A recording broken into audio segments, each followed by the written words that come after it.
Please. Just everybody go live. Like Oh, no. We did.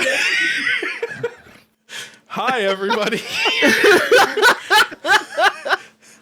Welcome to tonight's very special Crit Hit Chronicles.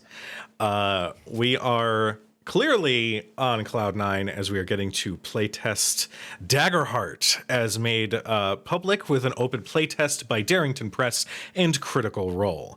For more information, go and check out daggerheart.com, where the full playlist packet is available. Anyway,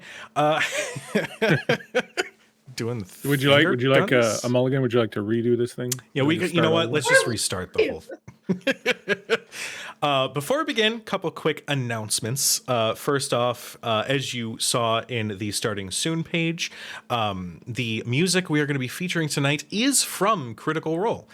You too can listen and stream their music for your tabletop gaming needs over on any major audio platform, Spotify, Apple Music, all across the board.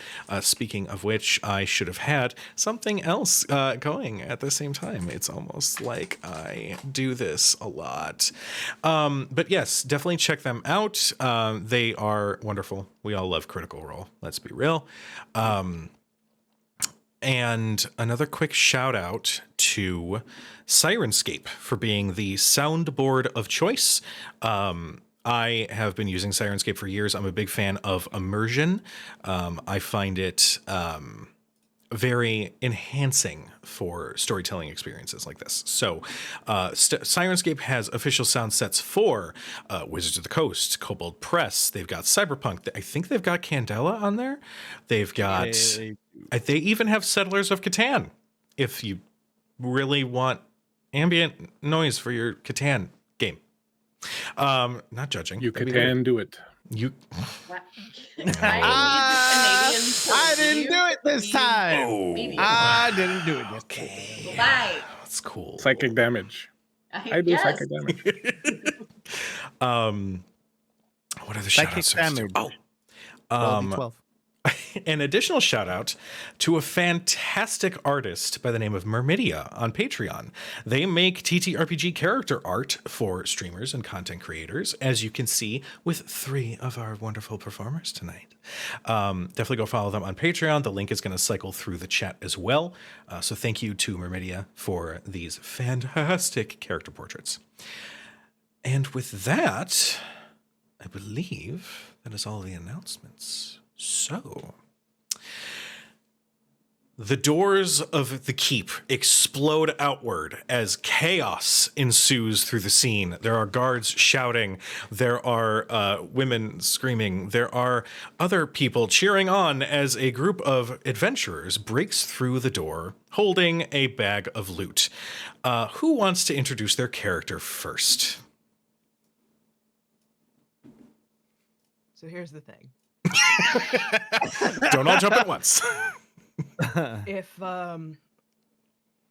you need to get through a heavy door like this, you want to send the biggest of the group through first, as I suppose you could call it like a living battering ram. That would do it. So the first thing that comes tearing through these doors is a woman of orcish descent, with medium brown skin and curly hair that is side shaved, and what can be seen of her skin under the armor and the sweat and the little bit of blood, if it isn't covered in scars, is covered in beautiful, curling, intricate tattoos, some of which curl up the cheekbones and up across the bits of scalp that are shown past the shaved head. Most prominent scar is one that curls up from one side of her mouth, that makes it look like she's continuously smirking. But there is a bellow like an enraged bull. And Gwynfair Titan's Bane pushes through these doors that slam open against the wood with some poor hapless guard just pushed out in front of her. Listen, he's helmeted, he'll be fine. And I just keep running forward to clear the way. All right. Go ahead. We're going to have our first roll of the game tonight. Oh, dear. Go. It'll be fine. Everything's going to be fine. Go ahead and make me a strength roll. You're going to take your 2d12. Now, for those who are tuning in, every... Oh, no. No, that's good. Oh, it's good? Real good. Awesome. Every roll that is made by your characters, instead of a d20, you use 2d12, a hope die and a fear die. Now, depending on which number gets higher on your roll, and depending on whether you succeed or not, will determine the results that happen. So, what was your result, darling? So that's an 11 and a 12. Oh, fuck. Okay. Well, that's nearly max to start out the game. What is your total result? +2. Okay, so that's 23. Yeah. That's a holy Jesus, that's a 25. And what was your higher roll? Martial mains, my dude. Highest is the 12. The 12. Was that your hope? 12 +2 is 14. Was that your hope or your fear? Hope. So you better make sure you designate which one is which, because depending on what you get, which one pops up with the higher number will determine the, we'll say hope. We're gonna call this the hope. Sounds good. Also, instead of picking which one and using that result, you combine both die numbers and then add your strength on top of that. So you did, in fact, get a 25 on your check, which is almost max. You push forward carrying this guard, and multiple guards try to step in your way, and you just barrel straight through them. They all clatter to the ground, their plate armor clattering into the air. Before we move on, go ahead and introduce yourself, the player, and where we might find you. Friends, you can call me Laura or Tutu or Laura Tutu. My pronouns are she, they, and you can find me all over the internet, most places as some iteration of Laura_Tutu. You might just have to throw an underscore at the beginning and the end of that. All right. Wonderful, wonderful, wonderful. Well, with the path being cleared after Gwyn's charge through the walkway, who wants to go next? I know he's helmed, but he still might die. There's skin off my nose, and I dip very quickly through her shadow and appear on the other side of her. Oh, I love it. Is there any particular action you would like to do? I would like to use that Nightwalker feature to follow in her shadow and appear in another shadow, a building ahead, up further. I love it. Using that particular ability, does it require any particular action, or can you just do that? Let's consult the sheet, shall we? Yes, let us consult our sheet of shadows. It's a spellcast finesse roll. You can move from shadow to shadow. When you step into the shadow, cast by another person or object or area of darkness, mark stress to disappear from where you are, and reappear inside any other shadow you can see within far range. Okay, so go ahead and make your roll, my dear. So that is my hope die and my fear die? Yep, hope die and fear die. Also, Laura, take 1 hope as you succeeded with hope. So you just have that as a resource available to you. I got a hope of 12, I got a fear of 5. Okay, so that was a 17. Any additional modifiers from your character sheet on top of that? It would be plus finesse, which is a +2. Okay, so that's 17. Absolutely a success.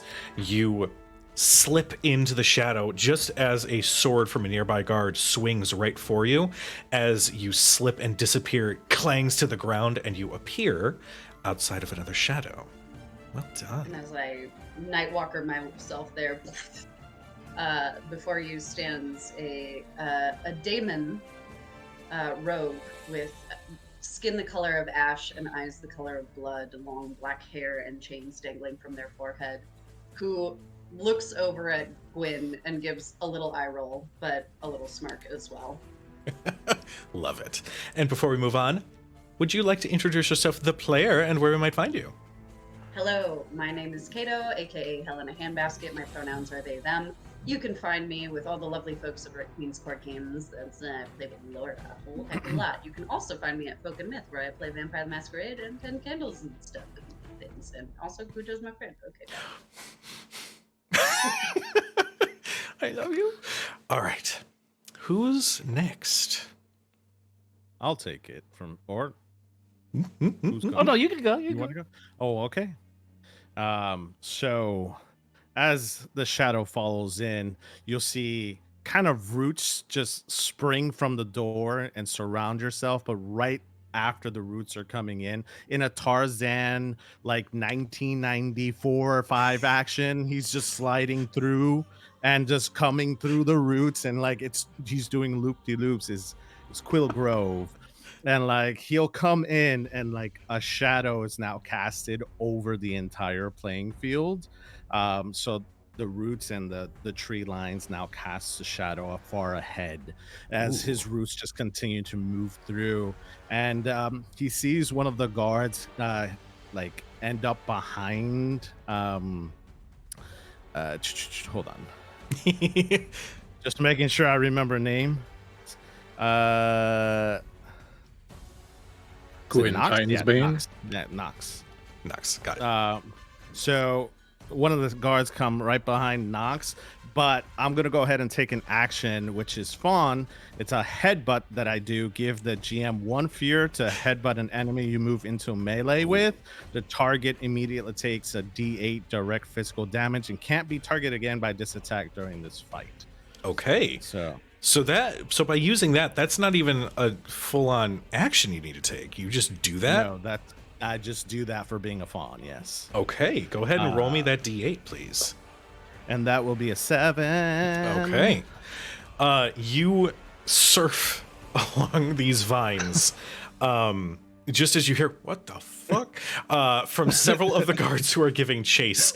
And just as once, I've got you now. You know, definitely not Vader or anything. You leap off and bam, collide your horns into this poor soul's helmet, which dents inward, and he immediately falls back to the ground, unmoving. You're not sure if he's dead, but that's a pretty deep dent in the helmet. Without looking at Nox, Quill will be like, "You're welcome," and just keep moving. Just keep moving as he just continues to slide with all of the. He's on his vines, so he's not getting off. Oh, I love it. I love it so much. As soon as he like lands right next to me, I go to like do a quick dagger stab like over the neck, and he just dips out of the way. I'm like, fuck. And before we move on, where may we find you, the player? Would you mind introducing yourself? I am Northwolf911 from Northwolf911 Gaming. You can find me on all socials, Northwolf911, Monday through Thursday here on Twitch and basically everywhere else. You can see me play TTRPGs, RPGs, and JRPGs, which are all of my favorites. And you'll see me at PAX East here pretty soon as well. Ooh, love it. All right, we have 2 left. Who's next? I'll go. All right, go for it. I think I'm just going to walk over to one of the guards, and I'm just going to say, "These ones are with me. You swing that blade again, and we'll be the same size." And I would like to use Orderborn, which dedicated, which says record 3 sayings of values your upbringing instilled in you once for a short rest. When you describe how you're embodying one of these principles, your current in your current action, you may roll with a d20 as your hope die instead of a d12. And the saying that I'm going to be drawing from is that we portray our prey. As a family of dragon hunters, I am mimicking the dragon fear aura that we've learned to overcome. Holy shit.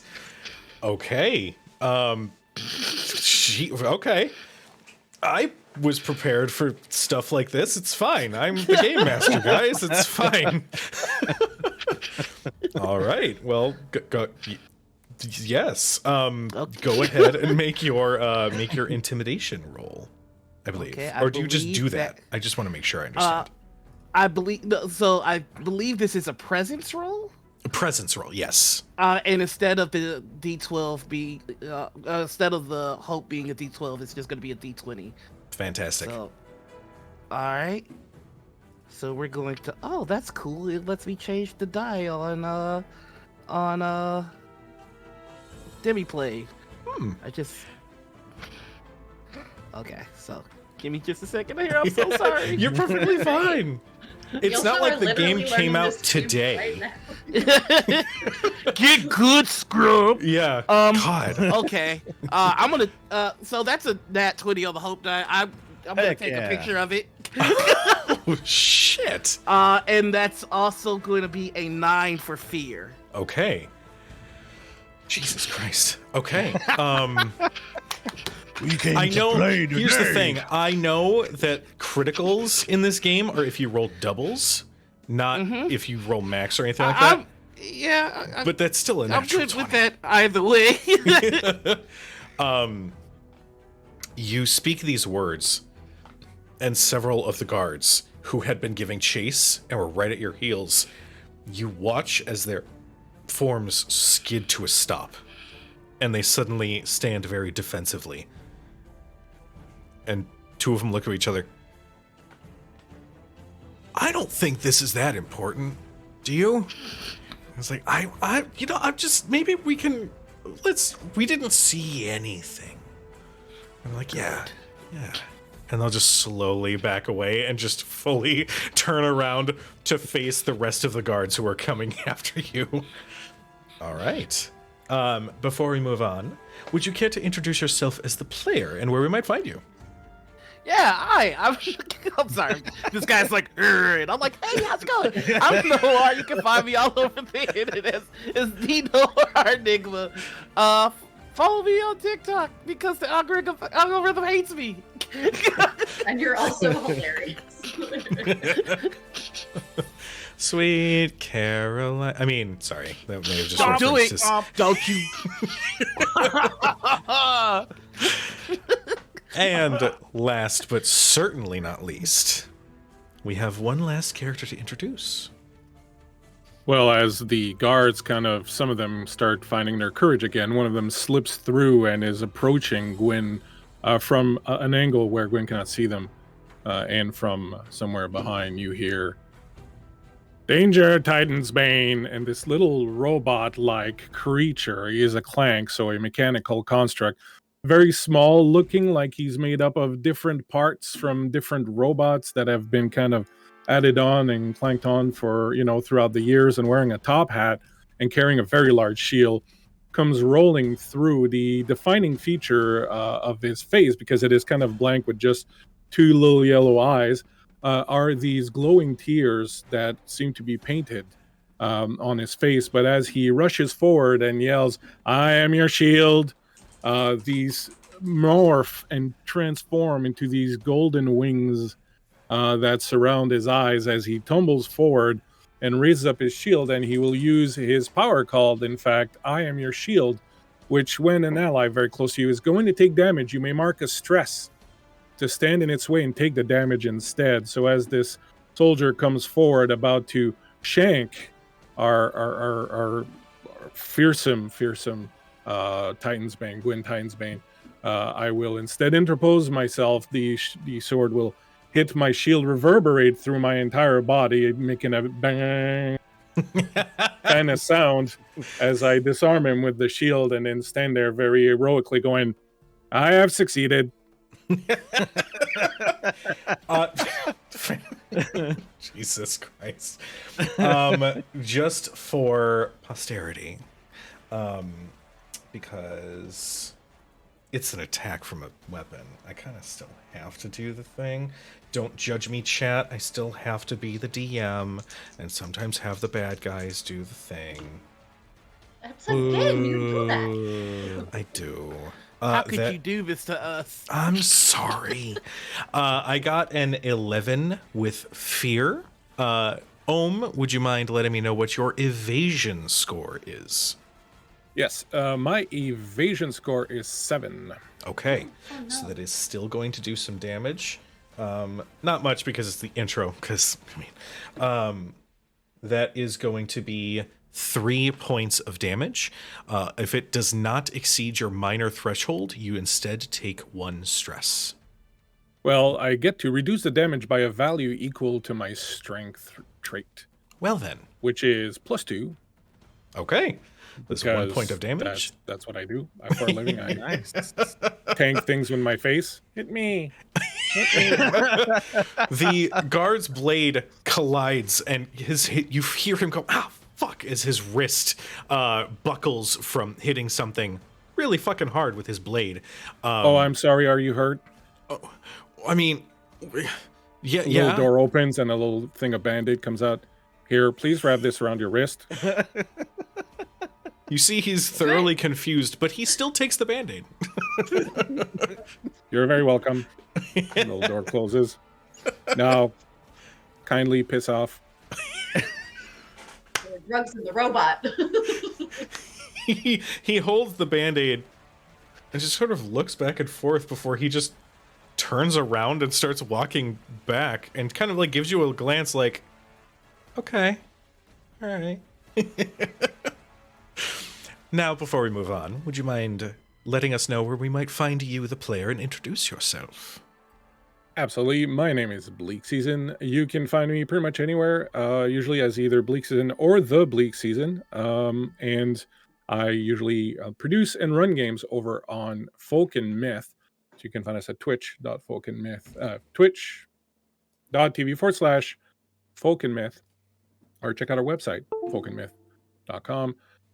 Where we run games very regularly, most Mondays, on every Wednesday, where we run a Stera game, which is a D&D 5e game, and on Fridays when we run usually vampires, but this time we're doing a bunch of different things, including 10 Candles with the aforementioned Kato on Friday. We do a lot of fun stuff, and we play a lot of games, so yeah, come and check us out, Folk and Myth. I love you guys. I'm so excited. Okay. I love you too. With... Oh, you gonna make my eyes rain. With all of this in mind, you successfully make your escape with the loot. You walk away with 2 chests worth of loot. Not a bad sum, especially starting out as some fledgling adventurers who managed to find each other. We are now, because it's a one-shot, and because we only have a limited time, we're going to do a little bit of time skip. A few days after your venture, a strange sensation was felt by everyone in the land, as a strange arcane pulse of magic was felt by every living creature within the land of the Terrafan Empire. In the towns that you had come across, there was much hustle and bustle and conversation, as it felt like a chill fell over everyone. Some felt it more than others in certain regions until people started to realize that it originated from one spot. And it was deduced that this was in the small village of Cordelia, nestled deep in a forest at the base of a mountain. You all, maybe to satisfy some curiosity, but most likely to prevent any catastrophe, decided to start heading there, as there is a group of elves who run the Terrafan Empire that have been slowly picking up anything magical. Any magical artifacts, spell scrolls, and even those gifted with the natural gift. I don't know why I said it that way. You know what I mean. Anybody born with the gift of magic seem to be scooped up under their clutches. Thinking this to be a possible sign of a coming catastrophe, you all started heading towards Cordelia. One night, Ohm,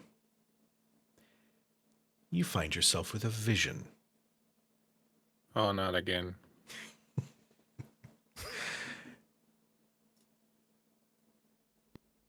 You are surrounded by a dimly lit, barren landscape. Oh dear. A light, chill breeze fills the area around you. You can feel it on the metal of your face. This featureless landscape just has shadows representing what you can assume to be trees, maybe landforms of some kind. And the scene shifts. You see a golden land around you. Beautiful, colorful, floating islands in the sky. Sunbeams drifting down to the land that you stand on. And you know that this is the Hallows above. The land of the gods. The very gods that nobody has heard from or received any blessings from in decades. But then you see that same darkness creep into the world around you. And it is returned to the dark lands around you. There's a flicker of light coming from the distance. It's pale. That grows and grows. You follow it to its source. You see a gathering of large, sharp rocks standing below what looks to be a circular gateway of pale blue and white arcane energy that flickers but still maintains this shape. You take a moment and you feel your vision clarify as you think you see something else standing in front of that gateway. A shadow, a silhouette of someone vaguely humanoid, with a cloak billowing in the breeze. And the last thing you hear is a shrill, spine-tingling laugh.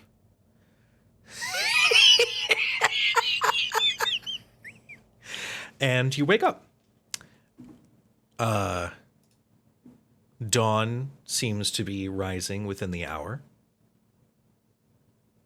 The wilderness around you is quiet and calm. Your compatriots resting. I'd say who would be up on their watch at this point?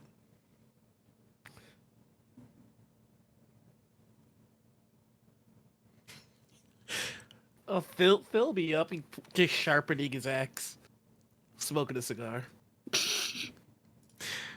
All right. The scene is yours. React how you will. Do I see any movement coming from our friend in the midst of that very spooky dream? I think Ohm is probably quite still, but suddenly, Undertaker style, he kind of sits up. Nightmares. I'm no expert, but I would say that was not very good. No. He gets up very slowly, You should learn transfers to himself to his knees. You should learn to dream better. I'll remember that next time. It'll be helpful. Ohm will reach into, he's got this backpack that he carries with him at all time over his shoulders. No one's ever seen what's in it. It's full of stuff, but no one's ever seen what's in there. But from one of the side pockets, he produces a tuning fork, and he kneels in the middle of his bed, or his whatever is his little bedroll thing that he has, and he hits the tuning fork on the side of his head, and then as it emits its sound, he holds it in front of him. This is how he communicates with his god usually, but it hasn't been working, of course, very well in the past while. So first thing he wants to do is to see if this dream portends any sort of change in that. So he hits the tuning fork on his head, and then as the sound of the tuning fork reverberates, he starts emitting the same sound and trying to match it, and holding his tuning fork, and tries to reach the god that he calls the Tinkerer, but which is known by many other names throughout the various lands, and just to see if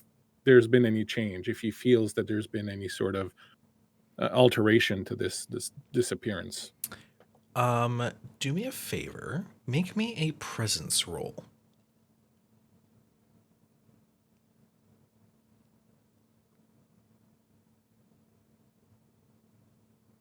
I have a 14 with hope. A 14 with hope. You focus in on the sound of your tuning fork and the vibrations as it goes through your fingers and into your wrist and even further up into your arm. And you only feel that emptiness that you felt in the vision, almost like a reminder, like a stain of breath upon a window. That chill from that breeze is all that comes to mind. And eventually the tuning fork slows, and no message is received. Philmare, you don't know how you can tell because the face actually doesn't change, but you can sense a sort of disappointment, perhaps sadness, emanating from Ohm in this particular moment. Perhaps the tears that are etched on his face mask glow a slightly different color, or sort of seem to, I don't know, tear more sadly. Is that possible? Is that a thing? Is that something that happens? We can say that that's a thing. If your fork does not work, it is probably because it is made of weak metal. I can make you one stronger. That is very kind of you, Phil. However, the problem is not with the fork. The problem is with the resonance. You see, the resonance is what ripples out through the worlds and reaches those that have created this world and return to us messages from them. However, the resonance has not returned anything for quite some time. The dream I just had made me believe that perhaps there would be a change, but the sound still only travels away and doesn't return. Sounds like magic. I don't care for magic. It is not magic. You and I both prize order. Order comes from those who created us. The order that is instilled in this world comes from those who made it, and we only respect this order by worshiping them and carrying on their works on this world. I instill order by hitting people who would disrupt it. Yes, and then I have to fix them to put the order back in balance. That's how things work. We each have our role to play. However, give me a moment. I'll get up and I'll walk over to Quill, and I will very gently put a hand on Quill's shoulder. Are you awake? What? Oh, very good. You are awake. I was afraid I would be waking you. Uh-huh. No. Tell me, Quill, have you been experiencing strange dreams? Have you dreamt of some sort of portal, perhaps, with a figure in front, laughing a very disturbing laugh that sent a chill through my spine, even though I am a clank and not given to feeling chills? Pineapples. Anybody got pineapples? Do you have a No. date later? I'm half asleep. Whatever you just said just sounded like a lot of words. That is how I usually communicate. Would you like me to perhaps make a drawing? No, it's fine. What was the question? Have you been experiencing strange dreams?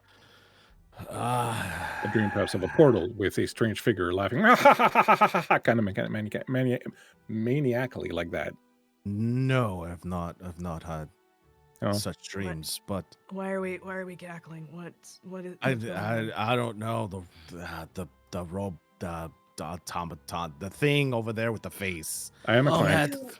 Had a pretty Um, fucked up dream. What's going on, Bucket? Titan's Bane. I get up, walk over, kneel next to Titan's Mm. Bane. Are you awake?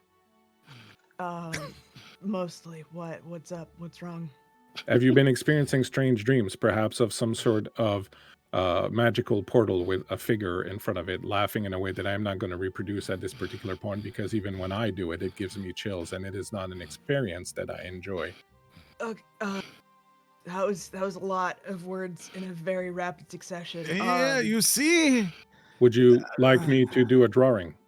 Oh God, why? Sure, And I yeah. roll out of bed like a teenager in high school, like looking Get like up, a mess. go kneel next to Knox. Are you What? awake? Yes, I'm awake. Have you Christ. been experiencing strange dreams? Yeah, well, look at me. I look like it's probably pretty commonplace. Yeah. I was You going to have. say it. A portal? Yeah, I have. Someone strange laughing manically like you do sometimes? Yeah. How'd you know that? Just real Because- quick. Thank you, Critical Role, for the 20 gift subs. You guys are Oh awesome. my we God. love you. Oh, shit. thank you so much. Okay. Amazing. Oh, You don't We're know all- how much Wow. work it's taken to keep my shit together, but it's all okay. good. I'm gonna go We're piss my all pants. fine here. Roll's It's fine here. Everything's All fine. good. Fine. I'm gonna go. Everything's good. cool. I'm gonna go piss my pants. You guys go ahead with your scene. We're doing great. We're doing great. You have had the same dream also. Yeah, I have. How did you know that? Because I asked you if you had it and you said yes. Right. Sorry. Yeah. Well. All right, little ribbit. Yeah. I'm not a ribbit. I am a clank. A ribbit is a small frog-like creature. Right. Okay. Enough. And I get up, and start putting on things. Are we not going to discuss this? We have had the same dream that is a very strange occurrence. What porthole? What are you talking about? As you are having this conversation, you hear the rickety sounds of a cart rolling through the trail, not too far from where you are currently encamped. You can hear the sound of a voice just kind of like humming along a little ditty. And you can hear that the cart is in need of some care. But you hear the wheels slow, and you just hear, "Hello? Is it? Breakfast? I mean, I do have a little bit if you want it. Is everybody all right over there? People Yeah, I are was having there. Waking up. having Who are- dreams. There was a lot of different answers there. I just give me one at a time. Just I'm a little old in my years. I just need a little bit of patience. Is that Toby?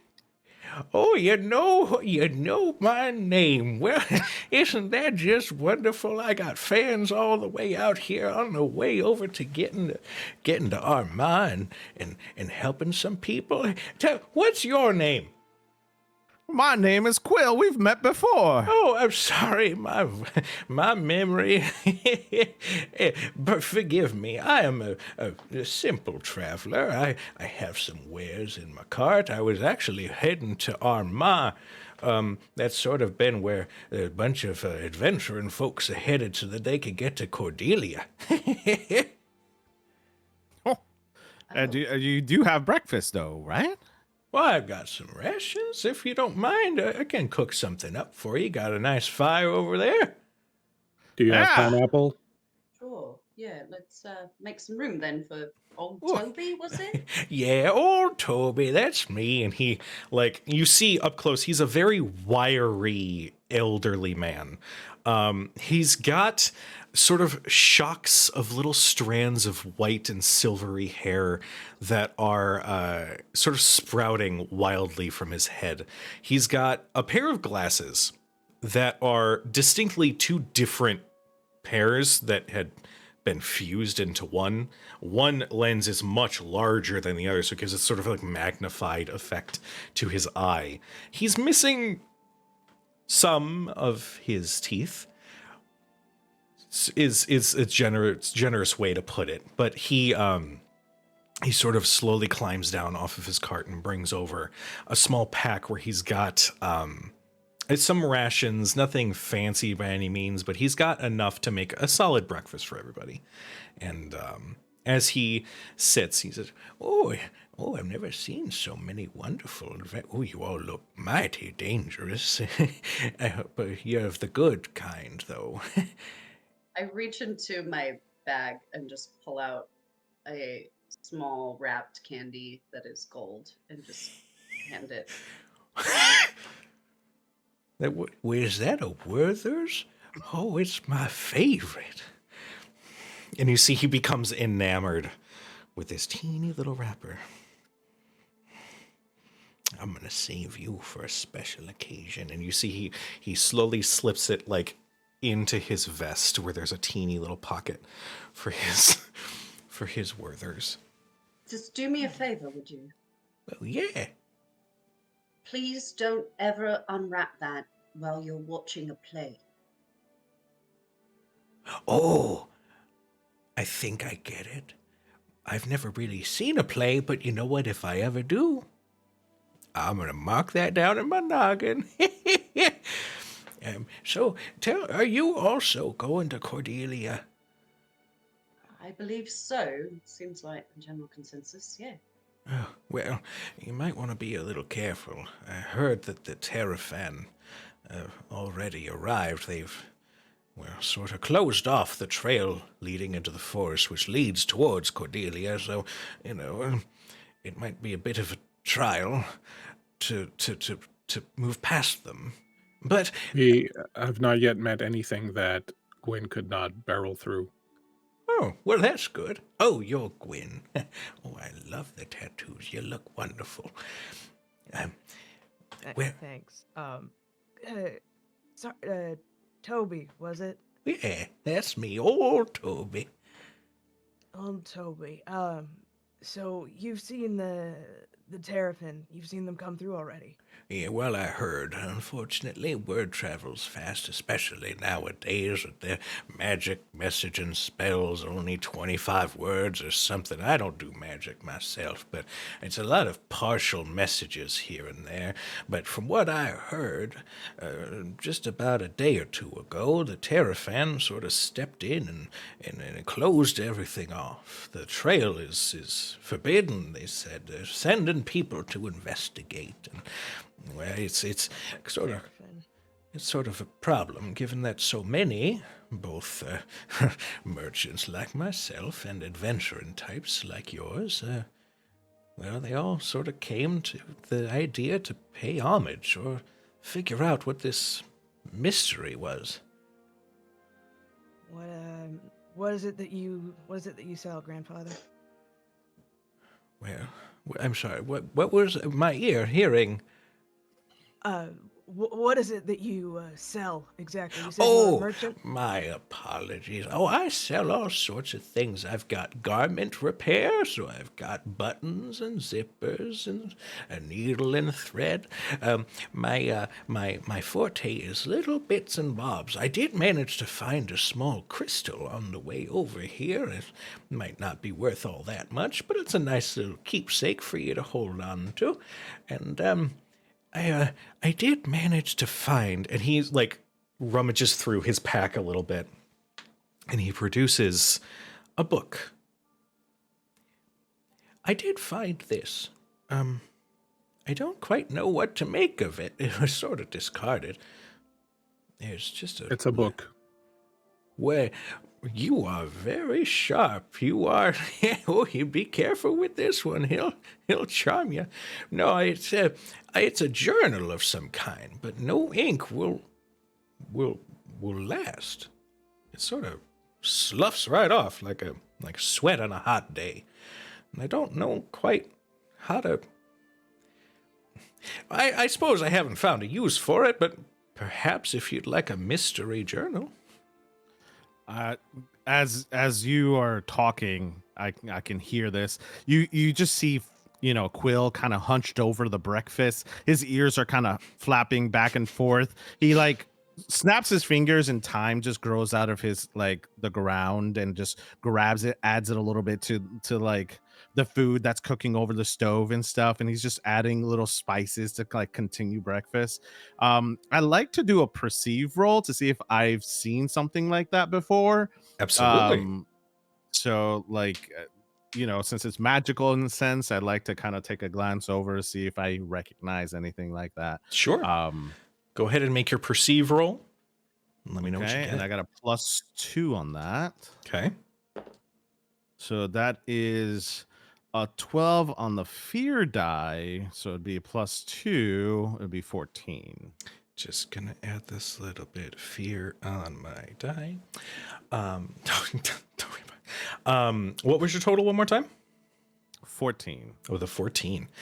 14, you've seen, I mean, that I almost just said you've seen books before, like it was a new thing. It's a book. I said that already. I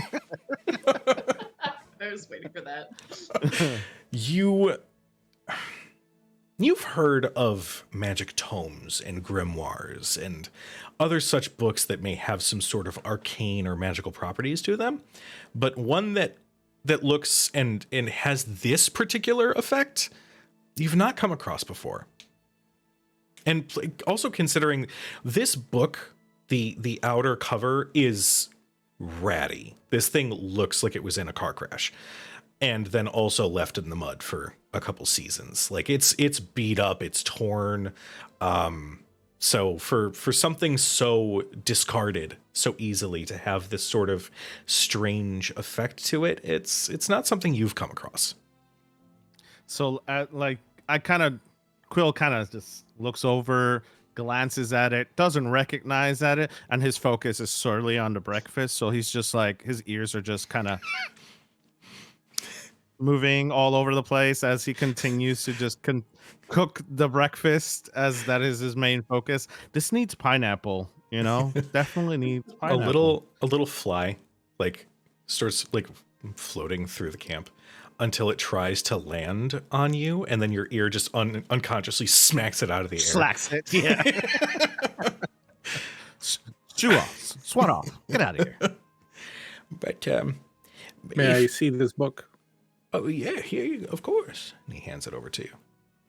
Olm will take it. He will unscrew one of his eyes, put it in his pocket, put in another one that's got a little kind of monocle thing attached to it. He doesn't have a mouth. He just really like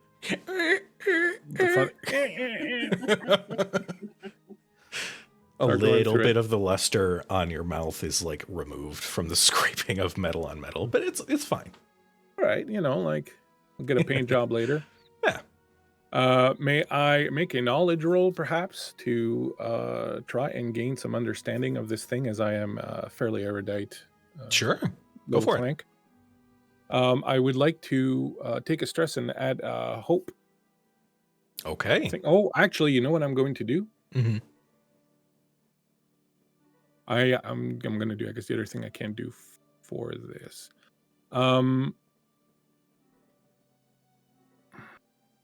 Yeah, so I will do that. I will take a stress. Okay. And spend a hope, which I think lets me turn my D12 into a D20. Awesome. Fantastic. That is, yes, that's a game changer when it comes to a roll. So Yep. Yes, I would recommend doing the thing. All right, so I have 19, 21, 20 with hope. 20 with hope. You draw off of the knowledge that you had been given when you were created. And you draw off of that feeling that you had when you first made contact with the Tinkerer. and how intense of a feeling that was, being connected to something ethereal, something divine. And as you're holding this book, as ratty as it is, you can't help but get something similar off of the luster of these pages. And it leaves you, you can't pinpoint what this is, but you know that there is something important about this journal. And as you are coming to this realization, I'm going to spend one fear to do something big. Oh, no. Sorry, guys. Sorry. Yikes! Just No, for you're flavor, not. I wanted to add it because I had to get a stress point. There's a little bit of smoke that's coming out of what would be his ear. As you are inspecting this book, you can hear a loud, consistent, deep, bassy, mechanical sound coming from the trail. And you turn and see one of the arcane inventions of the Terrafan Empire. A large carriage piloting itself, rolling through the trail, flanked by 10 or so Terrafan elves. Damn you, Tesla, and your self-driving car. Damn you, Musk.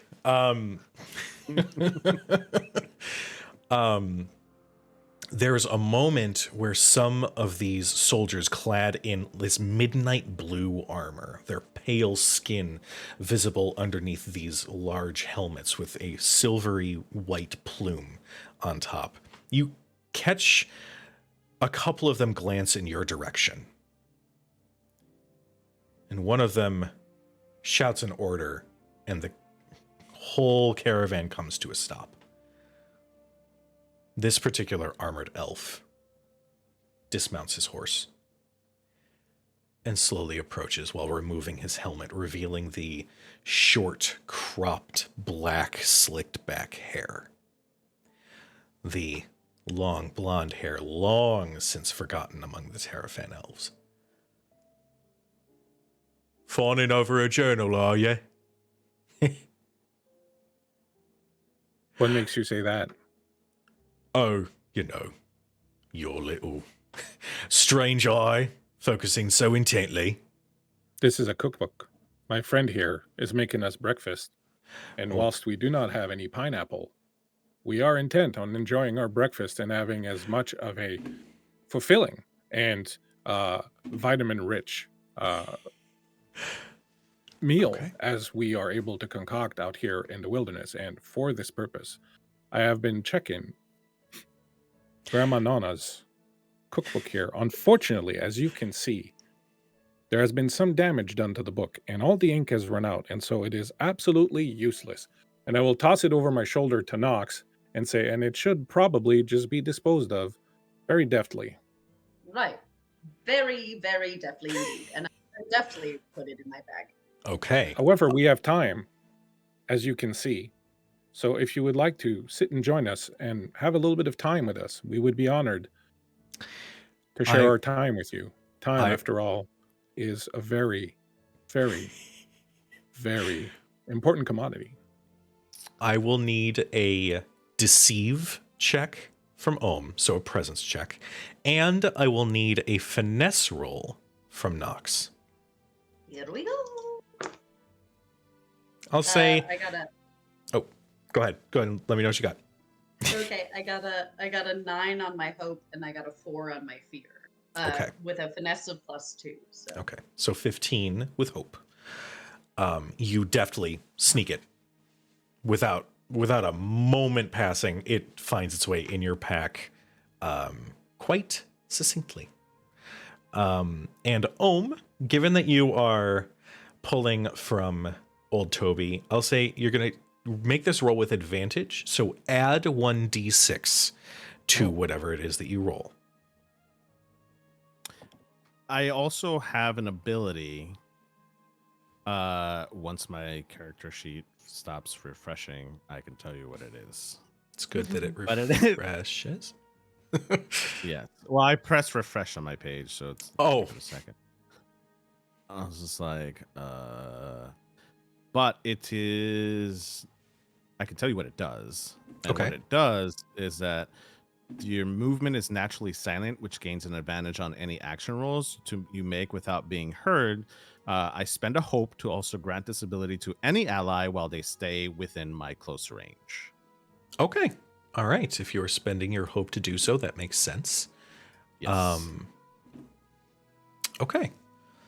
Let me know what you get on your roll. So I got 20 with hope.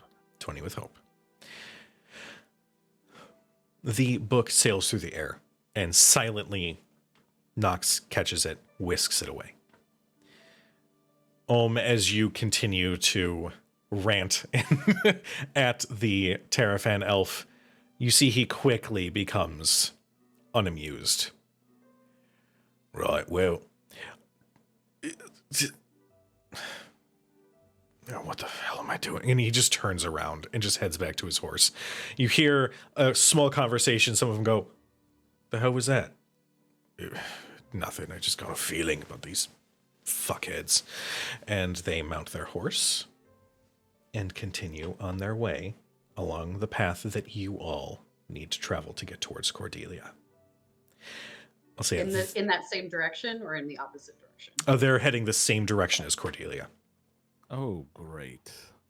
Resisting the urge to whip them all in the head with a dagger.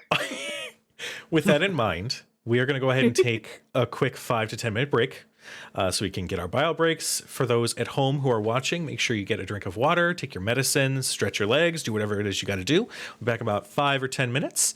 Call your moms. Call your moms. Yes. Call your mom. Call your moms. And your brother. You haven't talked to your brother in a while. You think maybe reach out to him a little bit? It's okay. Thinks you don't like him anymore.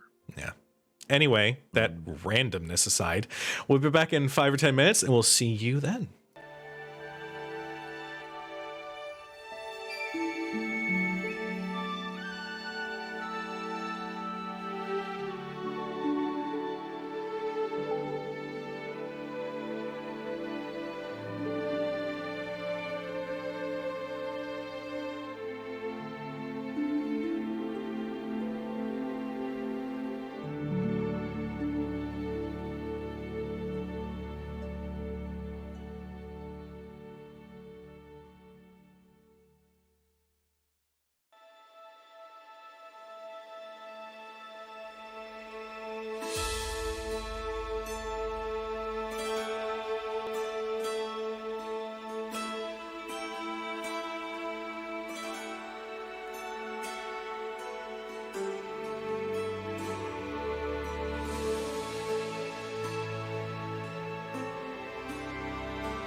Well, hello, everyone, and welcome back. Good.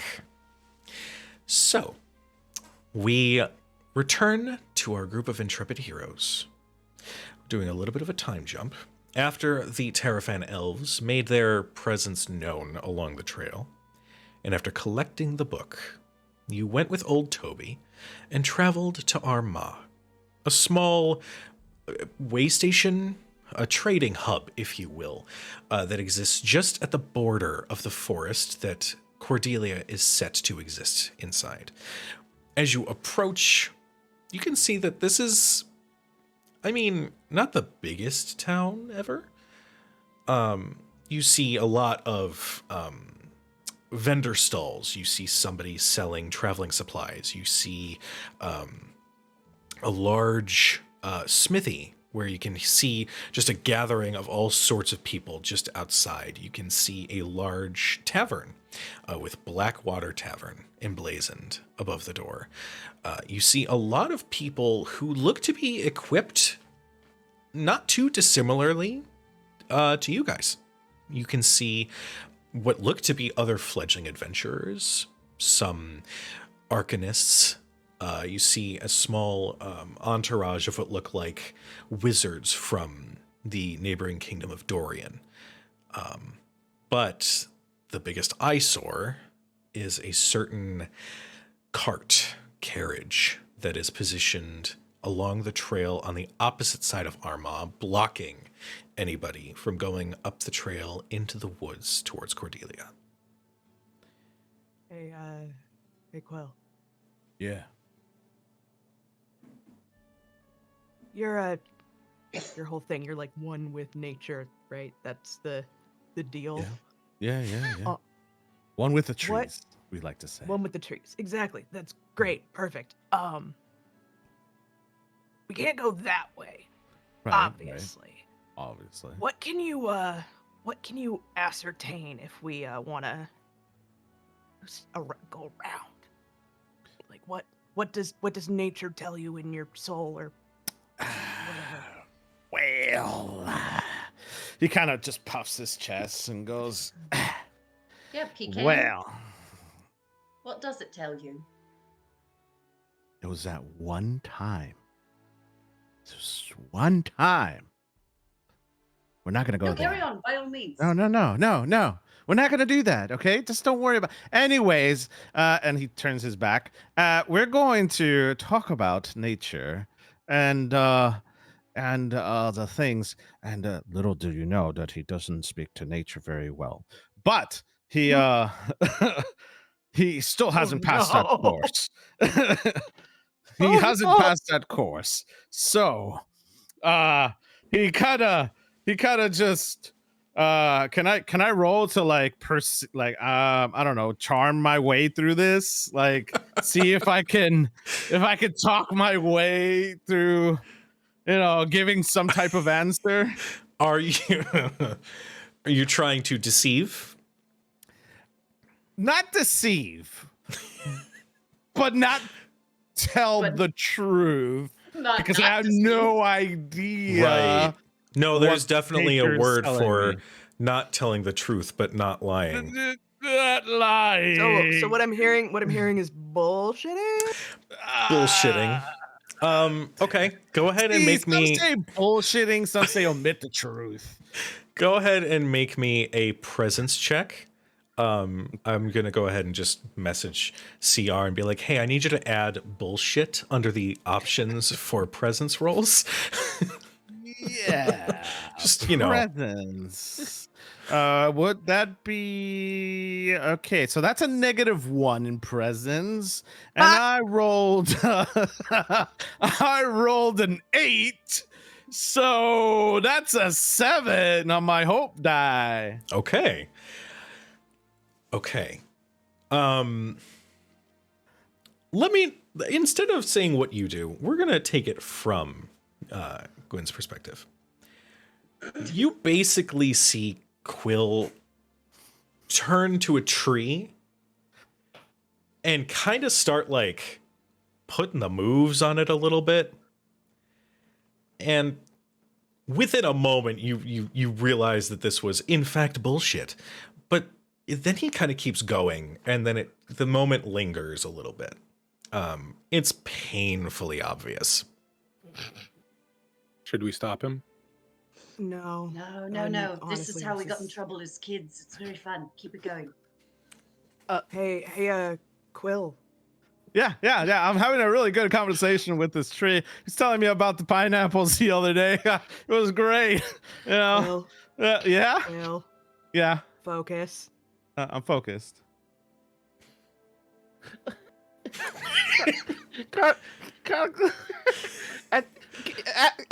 After seeing this, can I make my way to that cart? I think Phil is just he's just like, you know, Quill's just got his hand on the tree, you know, kind of just like, I'm focused.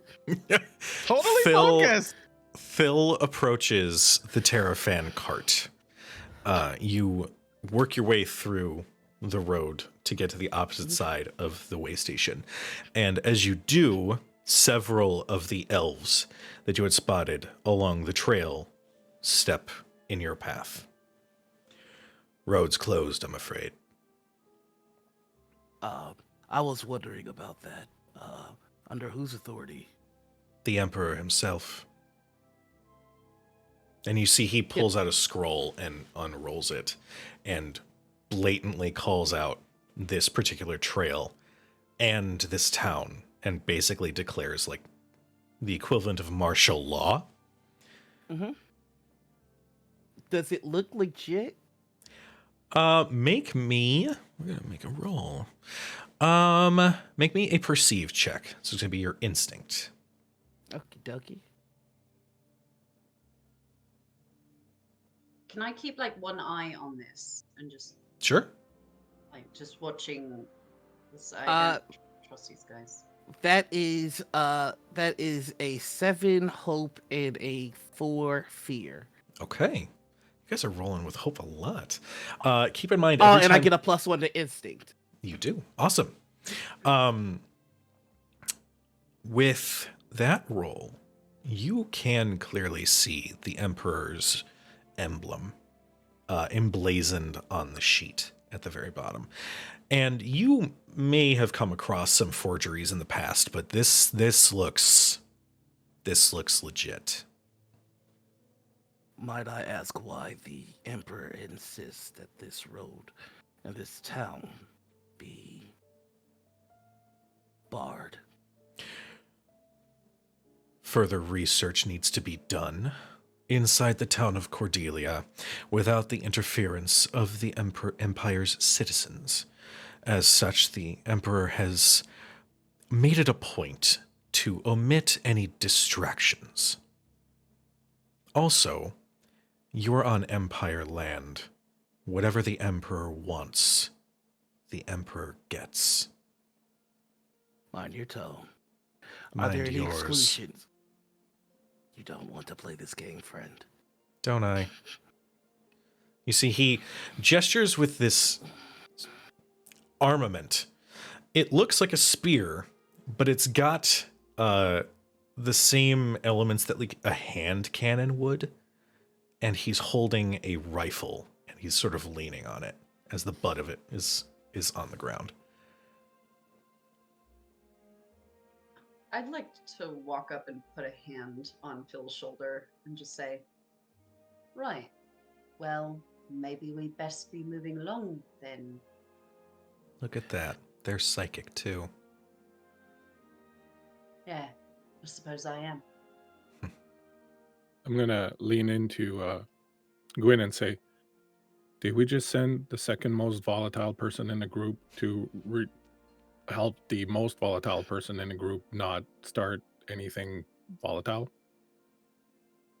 We didn't send them to do anything, but maybe keep half an eye out. I swear it's time. It's time what the tree said. Friend, I'm going to respect the letter of the law, as is. This is, in fact, the Emperor's land. But one day, should I catch you outside of your occupation, I would love to test my metal against yours and wet my blade with your blood. Have a nice day. You don't need a roll for this one. As you start stepping away, there's this little flicker. I'd say Nox, you probably key into it. This little flicker of, okay, that was cool. And he like stands. Oh, go ahead. He's our public relations. As you were. And he sort of like puffs his chest, like takes a breath and relaxes and assumes his guard-like position once again. Yeah, I don't like these fucks. What did he say? Oh, By decree of the Emperor, we are forbidden from entering the lands. Further conversation would have ended with the death of that man, and it would have been needless. yeah, and I Every imagine death we is have a whole needless. riot.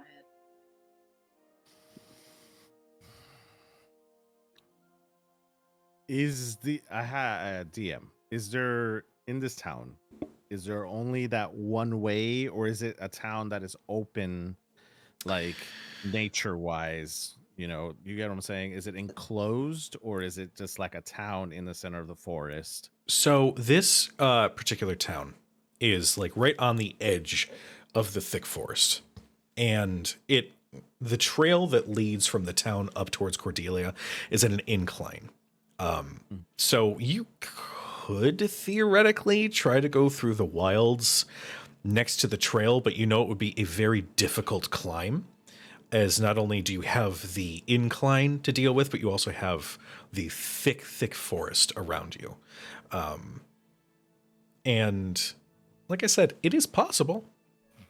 You could try, but it would be a very big challenge to do so without being noticed by the Terrafan elves. Are Could there... we? Oh, sorry. I'm sorry. Go ahead. No, you I go was, ahead. go- I was gonna say, are there anyone else that has been stopped by this blockade? Do we see like any other adventurers that are unable to go past? You do spot a couple of adventurers. You can actually hear their conversation amongst each other as they enter into the tavern. You can spot a wizard of some sort of rapport. His robes are very fine. And he just sort of remarks, "Can't believe it. I traveled all this way, and now the road's closed. I must know what's inside that village." And this is as the door opens, and you can hear raucous conversation and cheers and laughter coming from inside the tavern. Can we ascertain what's past the blockage? Like, could we see past it? Make for that, if you wanted specifics, go ahead and make me a perceive check. So there's a reason, and I was going to ask if we could see it with our naked eye first, and if we can't, then I was going to wild shape into a scout bird to see if I can fly up and see above. Okay. I will. I'll tell you what. Go ahead and make your perceive check. Okay. Right now, I'll just tell you what you can see with your naked eye. This is what everybody can see. Looking beyond the cart, you can see that the trail does curve up and then wind into the woods itself. Anything beyond that, it's difficult to see from this angle. The brush is quite thick. It's difficult to see further along. I'll say that this perceive check is going to be after you've turned into a scout bird to observe from above. Okay. So. What? I am in my wild-shaped form. I forgot. Consummate professionals. All right. I'm in my wild-shaped form. This is definitely a scout bird. This is a bird. And I am flying high above. I have rolled, and you said an instinct, so I'm instinct +2. Yes, instinct. So that's an 11 +2, which is a 13. What is your high roll? It's a hope. A hope? Damn. Yes, I rolled an 11 and a 2. 2 on fear, 11 on hope. Okay. You fly. I can't look at you for a hot second. You Pretty great. sneak around a corner, and your form shifts into a small bird, and you fly up. With your perception, you can see nestled amongst the trees, no more than half a day's walk through the trail, is a small clearing. You can see some smoke trails coming up from that village. You can see what looked to be buildings that unfortunately are showing signs of damage, as something happened within the town. But from this distance, you can't get more than that. It is quite a distance off. You can't get any more details beyond that. But you can tell something went down in that village. Okay. So I will instinctively fly back down behind a building where no one can see me and kind of just... Every time. Just adjusts his robes. I don't like going up that high. So there's seems to be a path forward. From that ascertained, can we like push that cart away? Like, could I make a blockage with the trees that kind of pull the cart away so that it clears a path? You could feasibly do so. I will say that peeling back the curtain just a little bit, doing so would absolutely alert the Terrafan elves. And it would put them in a highly defensive position. So you can certainly try and do whatever you would like, but there will be consequences if it does not go well. May I ask you a question, Quill? Yes. Were there guards or people in the village that you saw? Not that I could see, but there is definitely lots of buildings, broken buildings. My brain's a little fuzzy from transforming back into human form, or fawn form, excuse me. But are the elves not there? Maybe? Did you not just go look? I did. It's transforming. Did you look with your from eyes one open? beast. Oh, gosh. Yes, I did. I saw there was road. It seems to be a clear path. The only thing in our way is that blockade. And I turned to Nox. And I'm like, we could do what we did when we were kids. The Kansas City Shuffle. Yes. Yes. But you know that always alerts the guards. Well, yeah, so maybe we don't. Game Master, did we hear anything when the tavern door opened? Or, like, I know there's a path, but we can't get through the blockade, so we've got to find another way. I think Phil was going to have a look. With his eyes closed. You actually, heard... yeah, Okay. Yeah, if Philmar, were you going into the tavern? Oh, wait, you're asking Phil? We got Yeah. a Phil and Quill. I was Yeah, no. confused. Phil, You said sorry, Phil, and I Phil. heard Quill earlier. That's why I was Phil. like with his eyes Oh. closed, but then I With a realized. BH. Well, I believe that the only options are either trying to sneak around or going straight through. It's my inclination to go straight through, but of course that would involve the slaughter of a few elves, which I am perfectly fine with. Could we perhaps try something different? Nox, you are, as they say, a silver-tongued devil. Could you Sure. perhaps not convince the guard that we are actually sent by the Emperor as a perhaps investigative unit sent here to ascertain exactly what has gone down there and what is happening? I do believe the mere fact that I asked for permission and they told me no, and that Nox accompanied me, it will. I'm sure that Knox Be a can turn that to their advantage. I have been known to be able to talk myself out of a situation or two.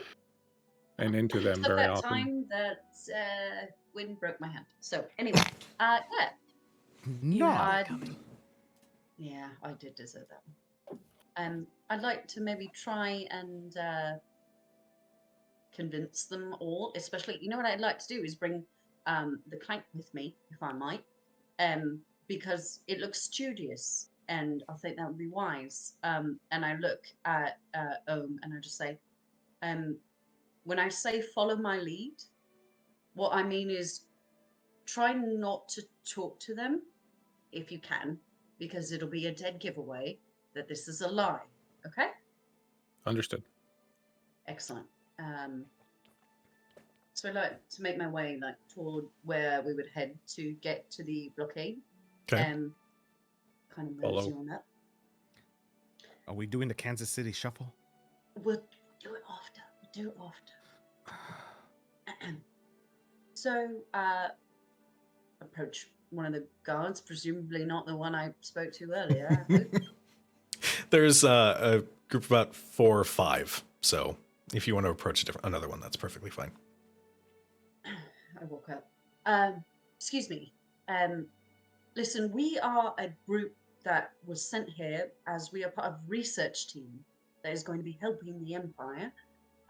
As we've got a slew of magical abilities and assets in our favor that we are meant to help and perceive what's been going on in Cordelia.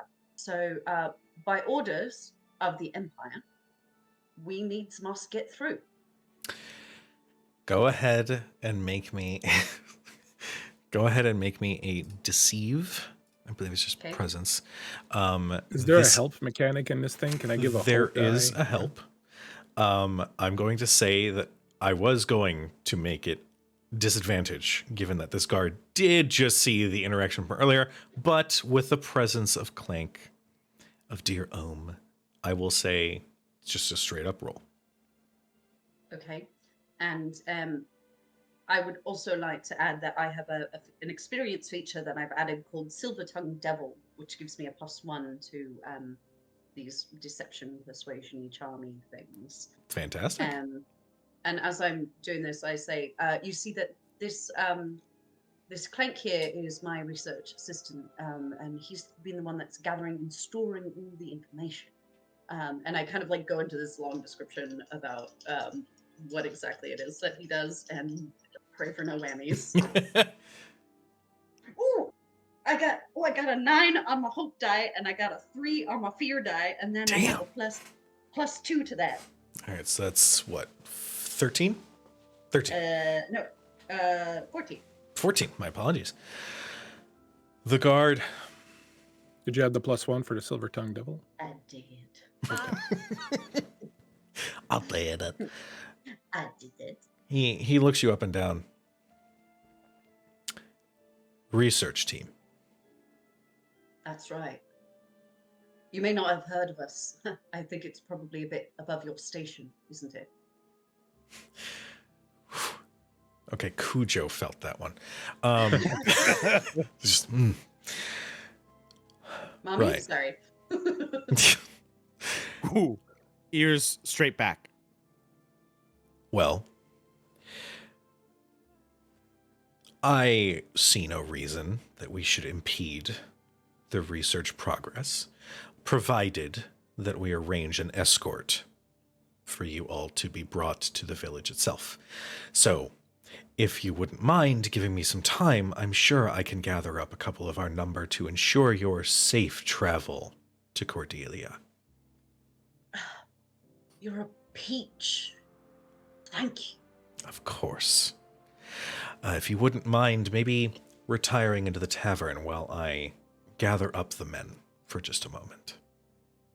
Sure. Just when you come in, just ask for Knox, would you? Give a little wink. Of course.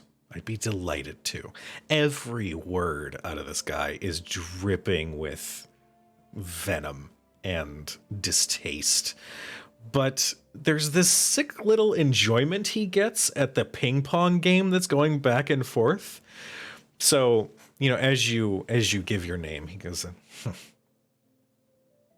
and there's a teeny little smirk that you see on his face.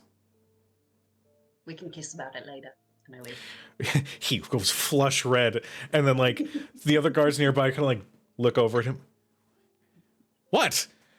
Just focus on your post. She has that effect and walks away. As a physician, I can attest to the cleanliness of Nox. Thank you, I think.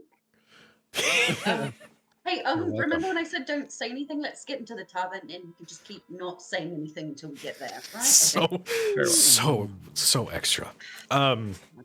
You all step inside the tavern, and the place is packed to the brim with researchers, adventurers, novelists, map makers. Everybody wants to know what's going on in Cordelia, and this bar is packed full. You can see weaving through the tables is a barmaid. She's got she's got a bit of an awkward dress on. It's like frilly and pink, but she clearly does not do well in this. She says, yeah, I'm getting your whiskey. I got your order. Don't worry, I'm working on it. Yes, your food is on the way. Olin is having a bit of a problem in the kitchen. Just give me 2 seconds. And she approaches you all. Hi, welcome to the Blackwater Tavern. How can I help you? And she wipes away like a errant strand of her hair. Are you the only one here today? No. Well, my husband's working the bar right now. It's normally not this busy, but it turns out when you have a phenomenon, everything kind of goes tits up. Gets very busy, and it's difficult to keep up. But how can I help you? Would you like some food, some drink? I think I may have a broom closet that can work as a table for you all, if you are willing. Do you have any pineapple? For God's sake, you don't even. My friend here has been searching for pineapple all day. Yeah, I'm sure Olin can probably cut up a little bit in the back. A room would be plenty. I can make a table for us. And you know what? Just getting us a room, I will help you with my services. Thank God. And he, excuse me, I'm Marie. Thank you so much. Come right this way. She actually leads you to a small side room. Big enough to fit you all, but only just so. And says, you said you can make a table, so looking at you. Just with the elements from below the ground, I can whisk up roots that turn itself into a table and chairs that can turn into stools so that we can all sit around. Neat trick. Huh. She turns and says, oh, shit. Drinks, food. Phil, you still owe me a rematch from the last time. If you insist, but I don't see things changing. Wait till I finish with my shift here. Me and her. Well, we gotta go wait tables. Marie, was it? Yeah. Maybe just a round for the table. Would you mind? Yeah, totally gotcha. And as she turns, there's a little split in her dress where you can see 2 very nice looking daggers sitting sheathed, untouched. That just sort of, as she turns, there's a little glimpse that you catch as she makes her way towards the bar. That's a nice feature. I think there's more to our barmaid than meets the eye. I think it's terrible that this establishment doesn't have more staff to assist her. As you say that, you hear, Hold on, I'm coming. You said a pineapple, right? They want a plate of pineapple carved? You see, walking into the room, the most ripped dwarf with a towering red mohawk and a big old red beard, braided and beaded. He has an apron on. No shirt, just the apron. Appropriate. He's got blue markings that go down his face in sort of like a blue face paint. You wanted, sorry, I got an order. You wanted just pineapple? Anything else for you? I could make you something. It's a little crazy, but I can try. In Dwarven, I'm just going to say it's a pleasure to meet you, brother. All I need is ale. He immediately, his eyes light up as he realizes there's another dwarf, and he does the whole like and like clasps arms, like shakes you vigorously. It's that predator like muscle. Yes. Yeah. Oh. And in Dwarvish, oh, thank God, I swear, I miss the homeland so much, and seeing another one from home, it is bolstering. I feel like I could fight a dragon right now. I travel in hopes that I might fight a dragon one day myself. But it is good to see you, brother. If you need anything. Oh, you muted yourself. Unfortunately, I didn't catch the end. I hit the space bar. But if there's anything you need while I am here, brother, just say the word. Oh, the pleasure is mine to help you. Just ale for. I will make sure it is going delivered. Hey, Jordan! And he like quickly shuffles out of the room. The longer you spend, the more you're starting to see that the bar staff, they've seen some shit. You can catch several deep scars in the cook's flesh. You see evidence of, and it's slight, but the more time you spend, you see weapons hidden every so often. You catch one. And at one point you can see that while there is a large conversation happening in the main room of trying to figure out what the plan is, even the bar staff seems to be in on it.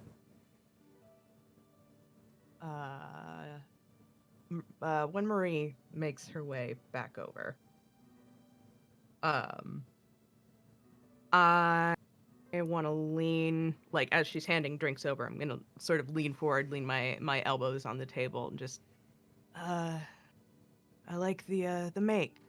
I'll sort of nod down to the handle of one of the daggers. How's the balance on that thing? It's served me quite well on more than one occasion. Is that dwarven steel? And she looks at your axe. Yeah. Picked it up a couple of years ago. Nice. I would call it a lucky hand, but the guy who's missing it ain't so lucky anymore. She just fully like smiles like, oh, thank God. And she like relaxes a little bit, and you can see that the barmaid persona drops, and she just like sits and relaxes. Grab yourself a drink. Why don't you sit with us? I love my husband. I do. But this bar shit is getting a little old. Shit? Yeah, it's shit. Yeah. So, I am going to just assume y'all are here for the same reason as everybody else. Sure, That but would we're be- pretending we're not.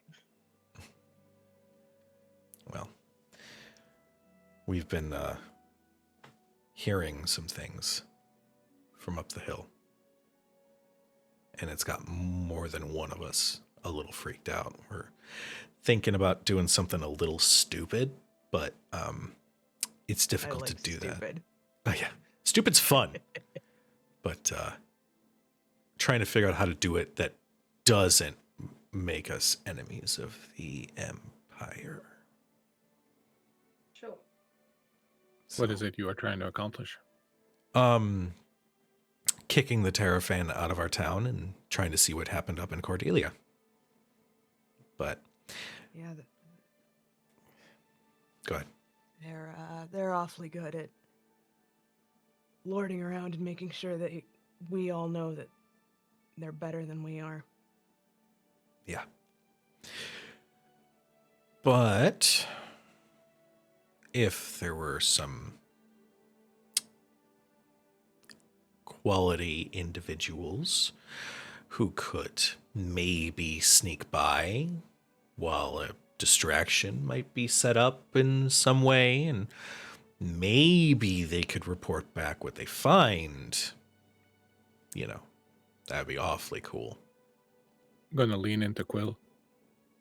I think she means us. I'm sorry. I'm away from the table. I'm doing Marie's work Oh. while you guys are talking. Like in the background, as you guys are having this moment here, I'm just explaining what Quill's doing in the back. He's kind of just eating an apple, and he's sprouted roots now that are carrying trays of food and beverages all over the tavern, while he's just kind of standing there, just eating an apple, Good just Lord. happily. And then in the other hand, he's got an ale, and he just sees you guys from the far, and this is number Well, 2. Phil, you know which what, one you're on? He'll be fine. He'll be fine. 7. Contract. Oh my gosh! Yeah, keep it up, Quill. Listen, Marie, we're sneaky sneaks. Well, at least some of us are. You could I don't certainly do sneak. as well. You can hit hard though, and that's nice. But maybe if you had an idea about a distraction, we could do that. Apparently, we've got passage to get to Cordelia, but we've got this entourage of the Terrafan elves that are going to come with us, and quite frankly, I don't like the cut of their jib, so... It's a valid concern. Well, it just so happens that Jorman has a bit of a bar fight problem. In that he thinks it's a Now you're bonding talking experience. my language. Just as she says that, you see poking his head in is a mountain of a man. This dude has to be 6'4", 6'5". He's got a big old black beard, closely cropped. He's got sort of messy dark hair with one of those leather like warrior band things around his forehead, and he's got like a off gray sort of beat up shirt under his apron. He says, "What are we talking about? Bar fight? Somebody say bar fight? I like a bar fight. Are we gonna have a bar fight?" Gwen's gonna stand up. Gwen is at eye level with this man. Oh shit. Mommy? Sorry. Uh, Marie, you wanted a distraction, right? She looks between you and her husband, and she's like, I mean, yeah, if you could leave him breathing, that would be cool. Oh, I can can- out. Yeah, Phil. Hey, well, hold on, Hey, Marie. Is there anybody in particular in the area that's been causing problems? Anybody in the vicinity? Because we could send Phil. You could always take care of that, right? Anyone you don't like. Vengeance is sort of my thing, so yeah. There you go. There's Mayor Treadway, a righteous prick. I wouldn't mind seeing him get a little fucked up in some way, shape, or form. Did I hear the word mayor? Yeah. As in runs the town? Oh, Yeah. fun. Mm-hmm. Yeah. Yeah. Phil, you feel like beating on some noble bastards? I don't draw my axe unless I intend to end a life. Okay, that's fair. What if the axe doesn't get what if it's just good old fashioned fisticuffs? I could do that. Yeah, there we go. I'll sort of reach out and I'll do like knuckle tap. I gotta reach up because I'm like man. Bop. Jorman leans in and joins the fist bump like, fuck yeah, man. Phil, could you get Phil another drink? He's gonna need it if we're gonna. Oh, Yeah. yeah. Hold on. And he retreats behind the bar and comes back. You might want to bring 2 at a time. Good idea. Here's the thing. You come to a bar that's run by storied adventurers, and he comes back with an iron bottle with a welded cap.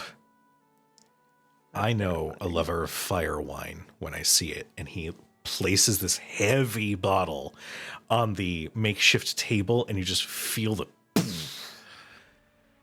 Phil is a pretty stoic guy, but there is one tear that like just it's like that Single movie tear. tear, and he just looks at it and goes, "Should have said the poet."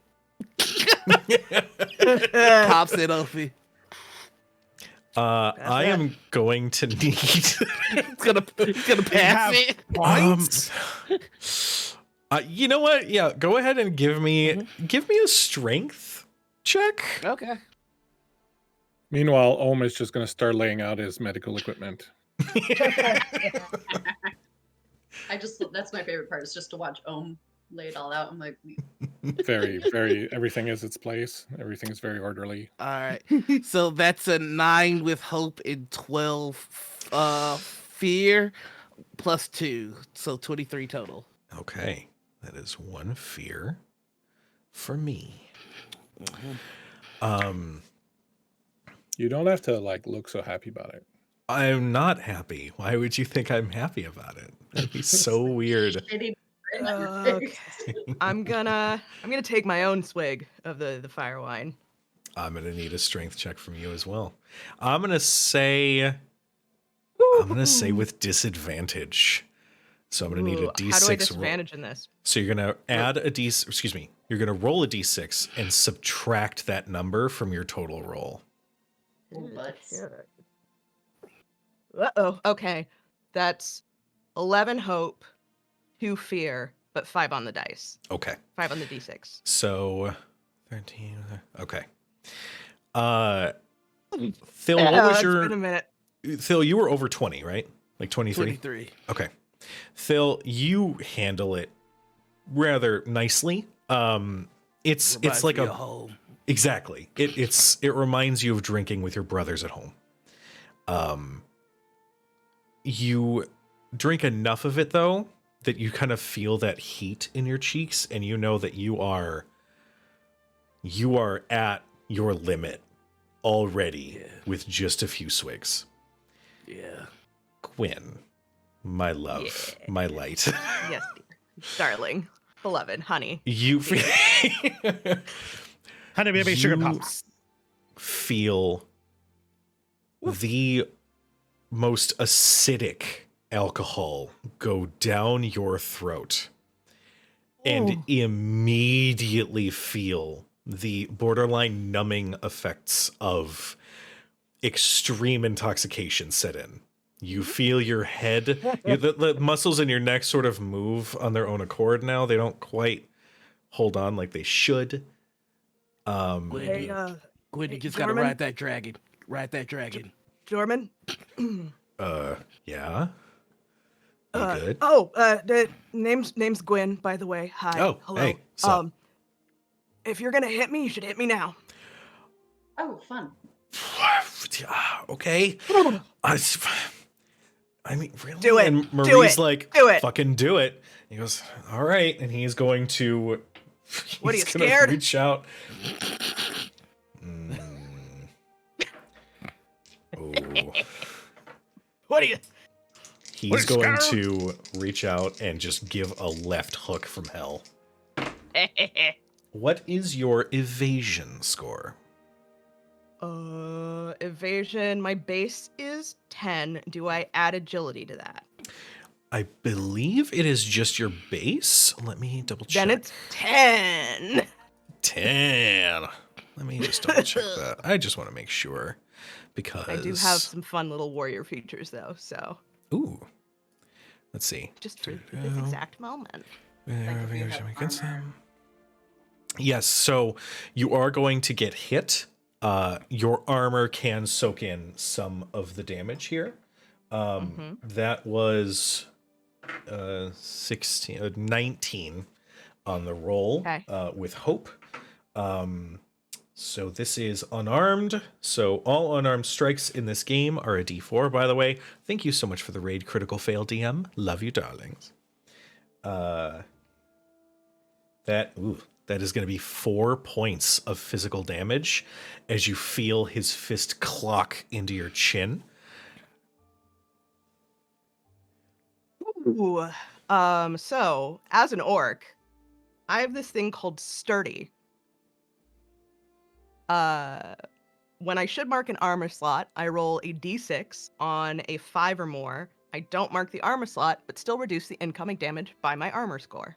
Ooh, I love that. So let's see if I get a 5 or 6. Oh, I do not. It's just a 1 on the dice. But you know what? We are here for the chaos, so I'm gonna take it on the chin like a champ. All right. You feel that fist collide with your chin, and he stands like, so is it for show, or are you going to actually hit me back?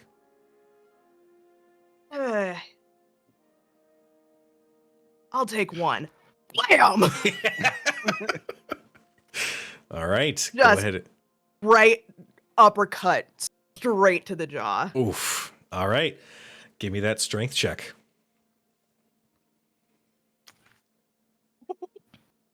That's 12 on the hope and 4 on the fear. Oh, shit. Okay. Can I pull my punch just a little bit so I don't Make sure not to accidentally kill kill Marie's this poor husband? guy. Yeah. Go ahead and roll damage, which is it's still a D4, but I will say it's going to hurt like a motherfucker. As they get clocked, I would like to yell, bar fight. With that same enthusiasm. Please tell me it's with that same enthusiasm. Yes. Bar fight. Okay. Phil, go ahead and make me a presence roll with advantage. So you're going to add a d6 to your roll. And that was 4 points of damage? Mm-hmm. Oof. You uppercut him so hard. Oh, God. So I got our first crit. Oh, shit. Oh, baby! 25 total. So Nice. the thing about crits on this show, Oh, no. and They North is load. aware of this. No, Yes, I am. is that I'm not. What happens? Am I gonna die? No. No. This show is called Crit Hit Chronicles. And if I'm going to call it that, then I should have a chronicle of every critical hit that Oh, is that's rolled awesome. during a game. So if you will Oh, I love permit it. me for just a moment, I have to write something down. That's so cool. While Cujo is writing, for those of you joining us now, if you haven't figured it out already, we're playing Daggerheart. And I think we might be playing it before Critical Role is playing it. So Let's see. Phil gets the bar to the most explode. Unenthused bar fight call. Bar fight. That just means that they were waiting. Yeah. There's nothing about. There's I like nothing to about think- Drake Breaker that was special. They just wanted it real bad. I like to think what happened is Jorman just hauls off and left hooks Gwyn across the face. And it's one of those moments where the head snaps to the side. And seeing as I'm fucking wasted, it's that like sway and blink and shake and before uppercut chaos. Okay. You uppercut. Also, do I get a hope? I'm sorry. You do get a hope. Yes, you get a hope, and I believe you also lose a stress. I want to make sure of this. Give me 1 second. We're gonna check our rolls here. As we go. Yeah. It's kind of like this game came out today or something. What? No. Let's see. Yes, you clear a stress and you gain a hope. Nice. Also, for those watching, all the rules are also available up on Demiplane if you'd like a more digital interface. That is what I'm using to kind of keep track of all the shit that's going on. Yes, you uppercut Jorman so hard that, yes, Mr. Maui Jones, he does poop a little, as he soars through the air and crashes through a table just as Phil, with the most glass half empty enthusiasm, goes, bar fight, and everyone loses their shit. Everything starts going sideways. I'm going to need an action roll from everybody on what they are doing to either participate, get the fuck out of the way, or take advantage of the scenario. So, who would like to begin? I will go first then. Okay, Do it. go for it. Because I'm on the opposite side and have no idea what's going on. So I have no idea.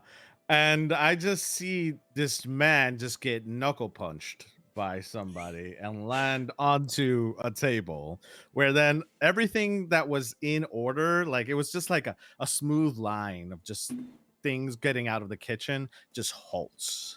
And I look up at Knox and sign Kansas City Shuffle time, like, and it's like just like Kansas City Shuffle time, like, yeah, all enthusiastic, but I'm also really drunk. Like I'm about 4 or 5 drinks in, so I'm really feeling it right now. So that's what I'm doing. And you said we got to roll for action. I think I'm just gonna turn to whoever's next to me with the glass or the pint that I have in my hand and smash it over their head. Okay, go ahead. That's fantastic. Go ahead and give me a strength roll, please. Okay.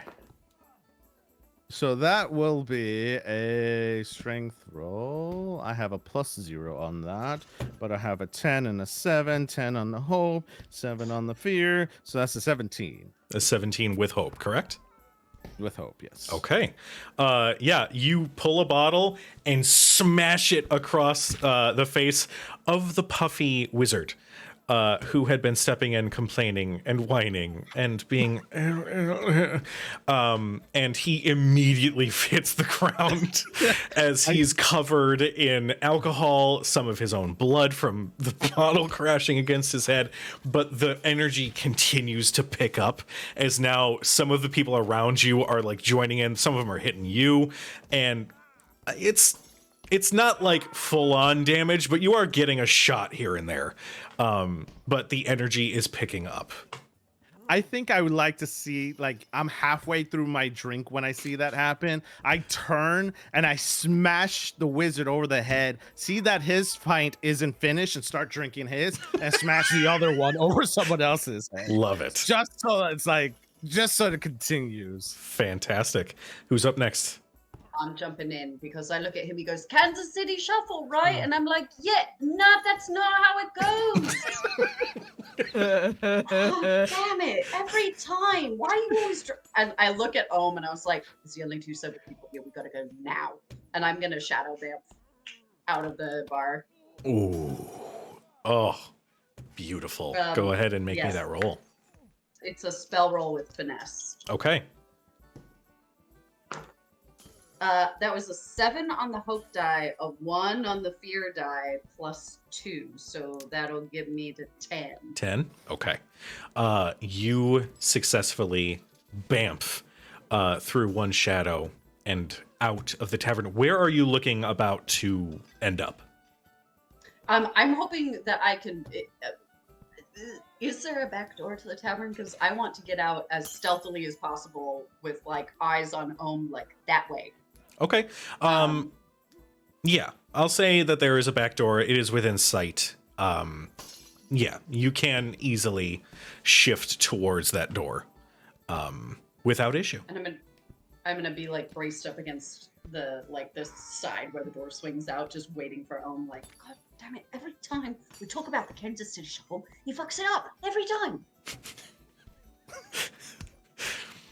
Man, Kansas I'm City Shuffle is still carrying some drunk. weird meanings for me now.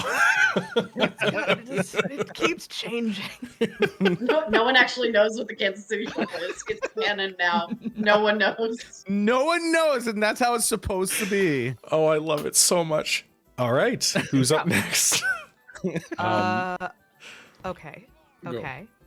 So, if this is meant to be a distraction, I would assume it would be better if said distraction were to perchance spill out into the main thoroughfare. That would be awfully nice. So I'm gonna look at Phil. And just ask, hey, you want to take this party on the road? So you want me to throw someone out the window like last time? Yeah, go for it. It worked real well. All right. Yeah, okay. So unenthusiastic right now. Oh my god. It's such a sharp departure from noir. It really is, and I love it so much. In that case, I'm going to take the attack action, Okay. but I'd like to spend the hope to do a whirlwind attack. Oh God. Oh no. Okay. All right. So I can spend a hope to use that roll against every other enemy in my range, Holy shit. Okay. and the additional enemies take half damage. So like, it's essentially I'm just punching them in the face and throwing them out the window. Okay. I'm like, That's I'm fantastic. tossing about like DJ Jazzy Jeff. Like, let's get it. There you go. Fantastic. Let me unequip my axe. Let's stack it. Because I'm not trying to murder these guys. There we go. There's an unarmed attack. Yeah. Alright, that is a 6 hope and a 6 fear. For a total of 13. Okay. Here. It's fine. I don't know what's happening. Hey, it's fine. You're just killing everyone. Don't look a gift horse in the mouth. Yeah. All right. Hold on for just a moment. I feel like this is a Chekhov play, like, we are never going to get to Cordelia. That was for you, Laura. Sorry, the theater majors and us just died a little bit. A little bit. All right. I'm gonna go from Nox's perspective here. As you are inspecting the area around you, you start hearing glass shattering as at least 5 of the bar patrons of various shapes and sizes are chucked ass over tea kettle through the windows and out onto the street. And at this point, several of the Terrafan guards are like, they're like not sure if they should go investigate yet or not. Phil, you are handily throwing everybody you touch through the window without issue. Every time I do it, I just go, bar fight.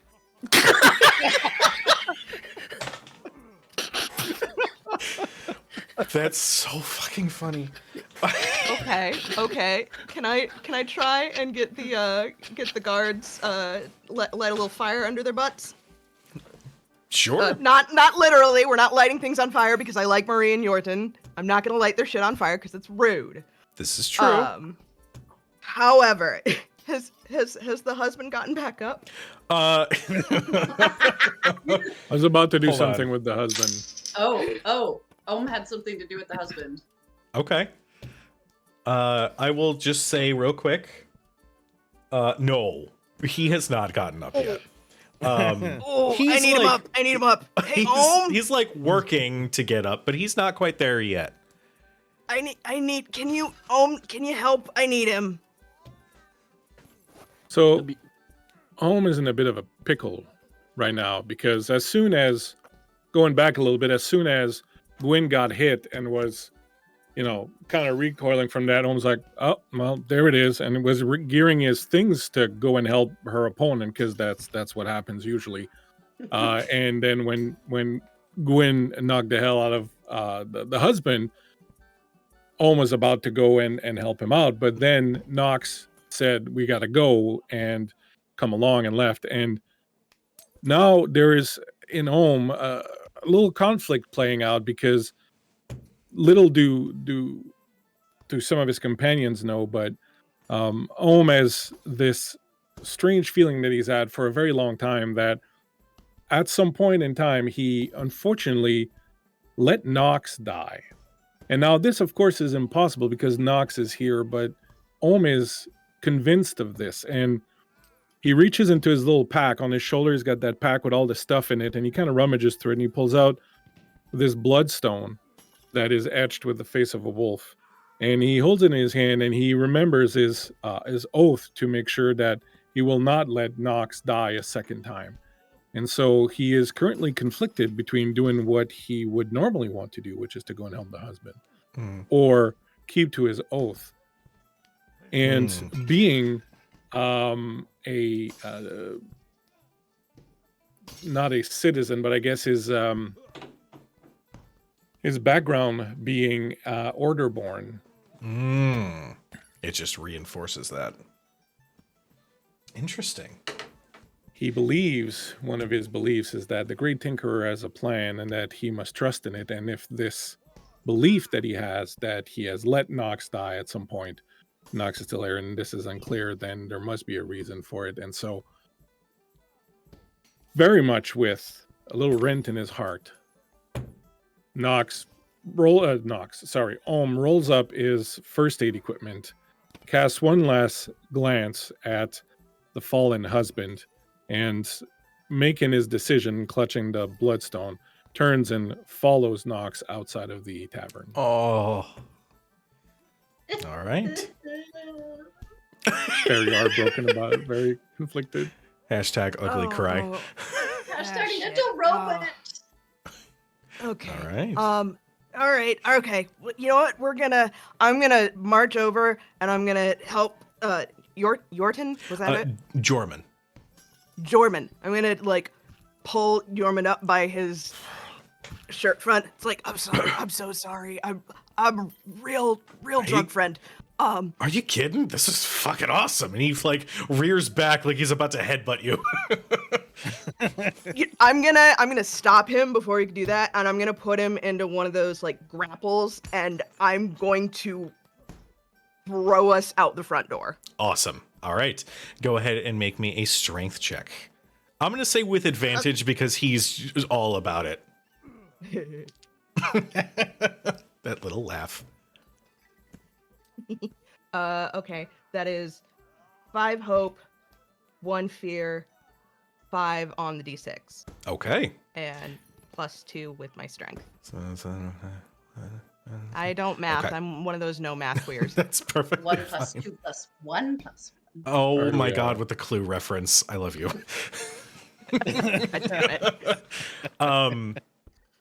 We're going to cut again to Nox's perspective. As you are counting just how many have been thrown through the window, you hear this loud crash as through the double doors, Gwyn and Jorman have joined those outside as some of the fight is spilling out into the street. Oh, fun.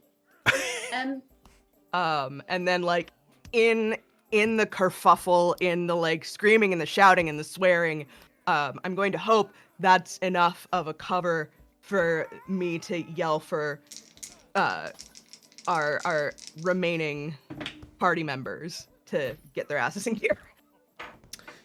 I will say, with a combination of everybody's participation, I just got ink all over my hand, which is great. The guards standing by the trail eventually split off from their posts and try to insert themselves in the kerfuffle to try to quell things down. At this point, I will need, because everybody got some staggering successes, Phil, I'm gonna Bar need. fight.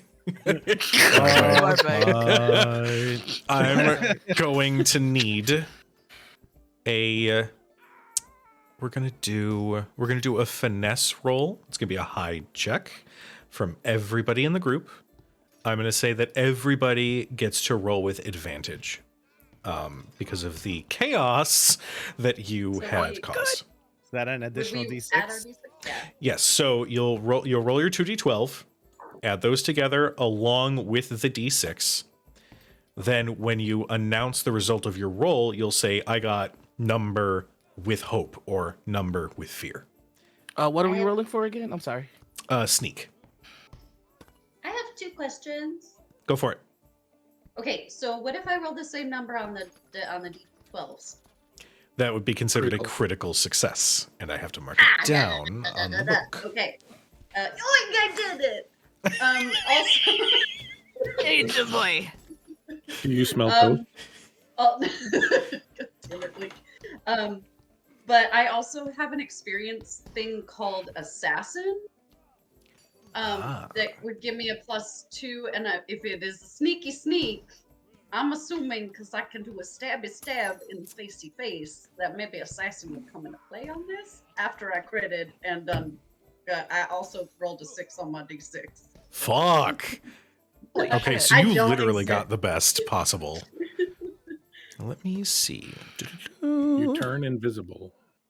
I don't exist. I We solved it. forget you. You so don't Oh, exist, we no. forget you. If you spend a hope, I will never forget you. you can then add that +2 to your roll. That, by the way, is an option that you guys just have. You can make a pitch to see if it fits, and then spend the hope, and you get that bonus to your roll. I am not, because I critted on the die and I have a 6. I don't think I need to add Assassin to it, so I'm not gonna. Question, DM. Yes. Since we're rolling here, I want to say that I want to be able to use Vicious Entanglement, Okay. which is where I spell cast against a target within far range. On a success, roots and vines reach from out of the ground, temporarily restraining them, dealing 1d8 physical damage. And on a success, I can also spend a hope to temporarily restrain any enemies very close to my target. So Okay. if they're all close together, They I would can be. uproot all of them. Okay. That would work. Yeah, go ahead and make your spellcasting roll, Okay. and let's see what So- happens. I got a 12 plus 4 plus 2. So it's 12, 16, 18. Okay. And then I do 1d8 damage. Okay. Was that with fear or with hope? That was with hope. Okay. Go ahead and roll your d8. Okay. And that will be a 7. 7. Shit. As the guards all move closer to the kerfuffle to try to quell the chaos, they find vines. Well, actually, you know what? Why don't you tell me what happens with your own spell? Well, word picture. I want to do what I think is the Kansas City Shuffle. So I'm gonna just like, you'll see me kind of come out of the bar, right? And I'm just still smashing things over people's heads. I do get my pineapple, so I have a piece of pineapple in my mouth. As I see the guards come my way, you'll see me kind of drop the pineapple from my mouth and kind of like drunkenly use my hands to reach from under the ground and put my hands into the dirt to then have the vines reach up, since I see them all in a group, and entangle them. Okay. And I don't know where Nox is, because like I'm obviously just coming out, but I'm like, Kansas City Shuffle. Jesus. Yeah. Oh, God. You high five a random person who does not know what the Kansas City Shuffle is, but they're like, yeah. Fuck yeah. And I smash another glass over their head. The vines entangle and grip the guards in place. And I'm going to say with that, the rest of you do not have to roll sneak, as they would not be able to catch you anyway. You Kansas all... City, suckle, baby. Phil, what I you mean, got? just for the shits and giggles of it, I think Phil's just gonna let somebody punch him in the face, take another sip of that fire wine, and just yell "bar fight" and jump out of a window that hasn't been broken yet. It's the equivalent of parkour. That doesn't count. That Phil is saying bar fight like in lowercase letters, like 2 font sizes lower than normal text, and I fucking love it. It's so good. That doesn't count. That's still 7. So funny. That one counts as mine. That only counts as one. You all easily, through the assistance of the citizens of Armagh, the drunk ass citizens of Armagh, sneak past the blockade. And as you start the climb, a little bit of a breeze starts to roll through.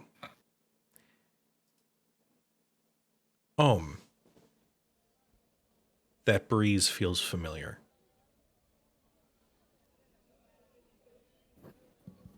Damn it. You continue. What's wrong? Oh, go ahead. What's wrong? Something's happening. Bucket, what's going on? This.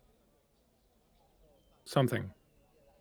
My dream last night. The winds are turning. They're changing. They carry with them portent. Be on guard. I'm gonna, storyteller, if it's okay, I want to move to point. Sure. Point position on our little caravan. Because if anything jumps out, well, I'm big enough that I can probably just throw it back into the woods. Valid. I will stick just off of her shoulder. You all continue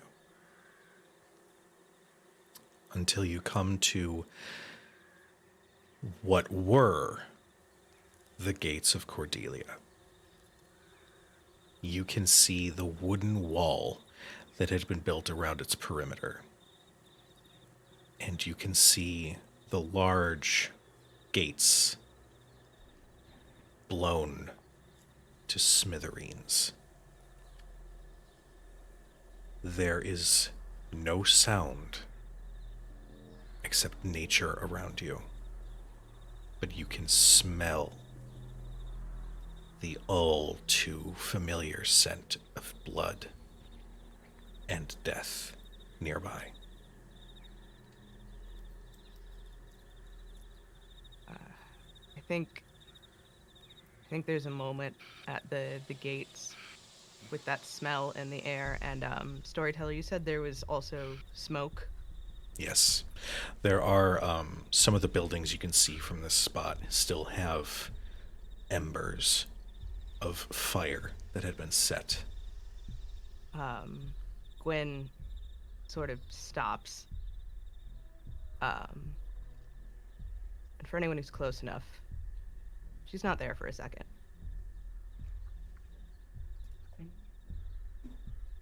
Gwen, love. Put a hand on her shoulder. Please don't break it.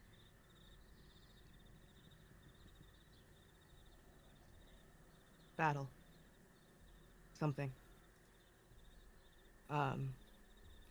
Storyteller, I have experience as a soldier. Okay. Does this look like an attack?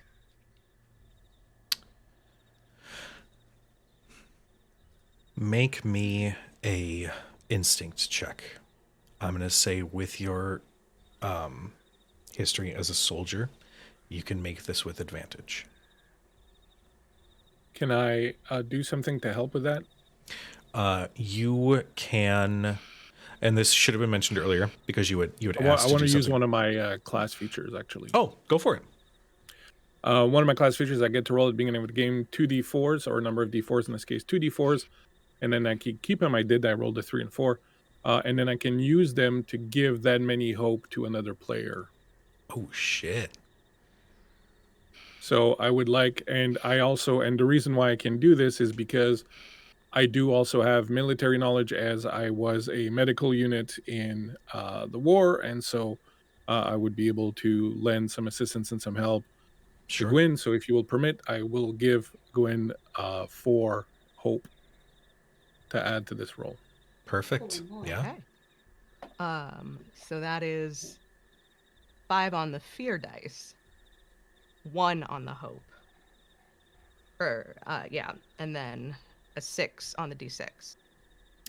Okay, so we've got 6 is 10, and then we've got. Okay. I'm going to say that what you experience as you sit in this and you soak in around you, you become shaken. This wasn't a battle. This was a slaughter. You gather that these gates were blown open by the Terrafan elves. And as you step in just a little bit more, you can see bodies everywhere. You see these were all civilians.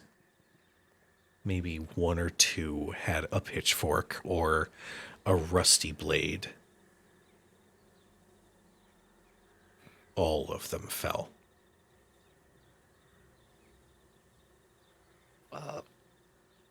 Phil would like to go to the ember and just take ash and put it on his face and look around to see if there's any ambushes or anyone watching. And he's speaking very quietly in Dwarvish, kind of repeating a mantra. Okay. You said, I apologize. You said you were going to see if anybody was keying in, keeping an eye on you. Mm-hmm. Okay. Yeah. Make me a perceive check. Also, Dun. go figure. It's at this point when I realized that our poor Phil has not been coming through on the closed captions. I'm so sorry, everybody in chat. Oh. It's all good. All right. So sorry about that. That is gonna be a 16 with fear. 16 with fear. You do catch that feeling that you're being watched. And as you look around, you can see that one of the buildings that was built up against the like where the mountain was really going to start climbing up, that building was completely razed. And behind it, there's an opening into a cavern. Sitting with blood staining his jerkin is a middle-aged man, human. And you see his breathing it's shuttered as there's an open wound. But his eyes are open. Immediately making my way to him. Following. Same. Yeah. It's nighttime, I'm assuming. Yes, at this point it is nighttime. I make a makeshift torch so we have light. Okay. As you light the torch, you can step in and see this man. He is moments away from death. Help him. Help him. I'm Get just in here gonna. quick. Oh, go ahead. I will step up to the man, kneel next to him. On my chest, there's a series of little buttons, little dials. I turn one, and it says bedside manner, and I turn it to that. And suddenly my voice changes as I'm like, my friend, I'm here to help you. Please. And I started looking him over, and I will use my Mending Touch spell, Okay. which allows me to spend 2 hope and heal a hit point or a stress. Okay. I will do this. I need 2 hope, so I'm going to spend my other prayer dice Okay. and heal a Okay. hit point. Please, lean back. You have nothing to fear. This will be over in a moment. I'm gonna help him. Like keep still. And I'm talking to him, just like almost conversational, trying to distract him from what's going on, make sure that he's not paying attention to whatever sort of like pain might be happening in his body. I don't want him to focus on the hole in his chest. I will talk to him as I'm doing this. I will ask him questions like, tell me, who are you? What is your name? I'm Finn. Finn. Finn. Are you from this village, Finn? Yeah. I'm the mayor. You're the mayor. How long have you been the mayor here, Finn? Since you see, he's trying to focus on the two of you, but his eyes Come on. keep trying to look at the devastation. No. Finn, hey, come here, come on. I will With look me, over with me. my shoulder quickly at Nox and say, and kind of just motion for Nox to step in so that we block his view from the... I step in and I try to just like pull some of the shadow a little bit to obscure if I can. Yeah. We're gonna You get should know we're gonna get something, patched up. Finn. I have seen much worse. I used to be a medic in the army, and this kind of wounds are not the kinds that are life-threatening. If you put yourself in my hands, I will provide you the care necessary to survive this particular moment. It won't hurt much. Storyteller, once per long rest, when I do my Mending Touch, if I spend the time learning something new about the person I'm healing or revealing something about myself, which I just did, my 2 hope instead will heal 2 hit points instead of 1. Oh, that's fucking cool. Nice. Beautiful. You guys see as Ohm and as Gwyn are engaging and trying to have him focus, the wound slowly starts to stitch itself. And it's a bit of a difficult sight watching flesh knit itself back together.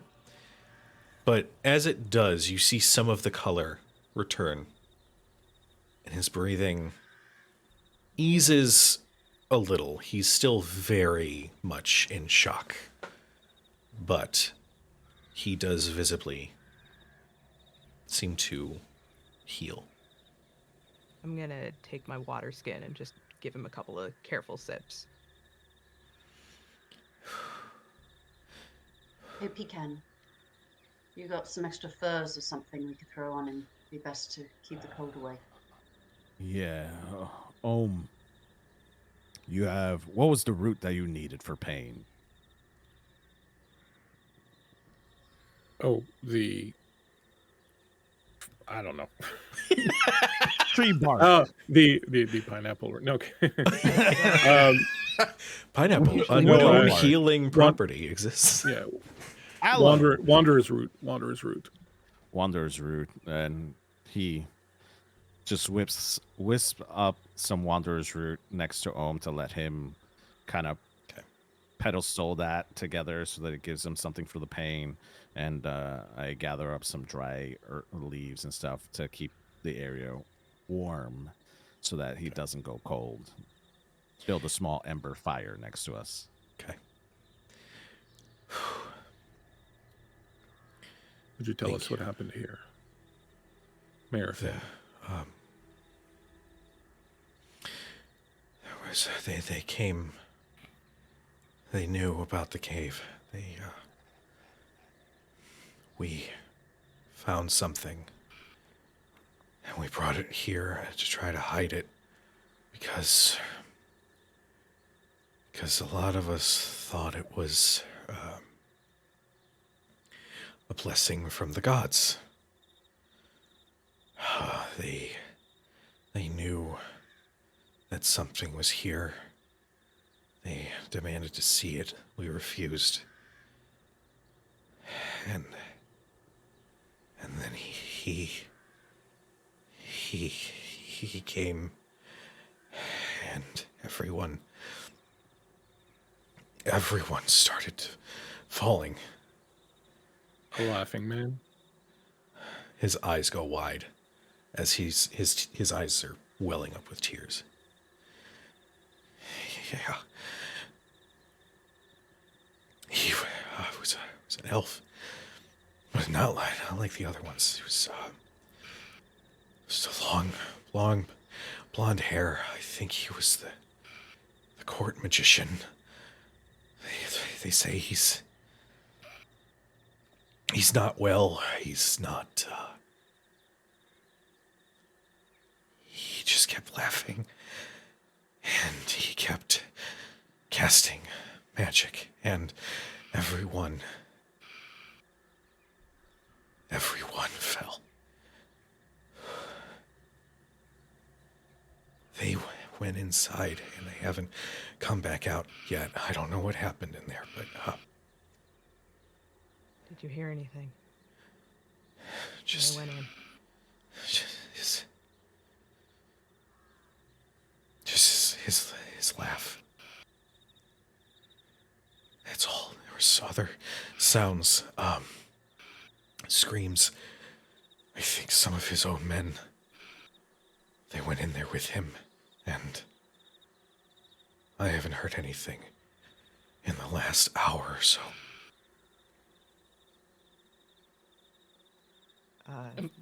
The cave is right There's- behind him, right? Yep. Yeah. All right. Beli. Phil, wait a minute. We know where the one that needs to die is. I don't need to hear anything further. I know, but I don't want you going in there by yourself. Give me Then just do an it. I will Let me wait. get him safe. Please. I know. And Phil, you can see just how angry Gwyn is. She is holding on by a thread. Finn, is there somewhere else you can go? Somewhere safe that you can hide out for now. The tavern in Armagh, but that's down the trail. I can try. I think I can move. I'm gonna give him one of my daggers. And I'm gonna give him a handful of gold. You stay in the shadows, you stay low. Tell Marie and Jormund that Gwyn sent you. Okay? You see, he's. Gwyn, Go ahead. Gwyn, is it wise to send him alone?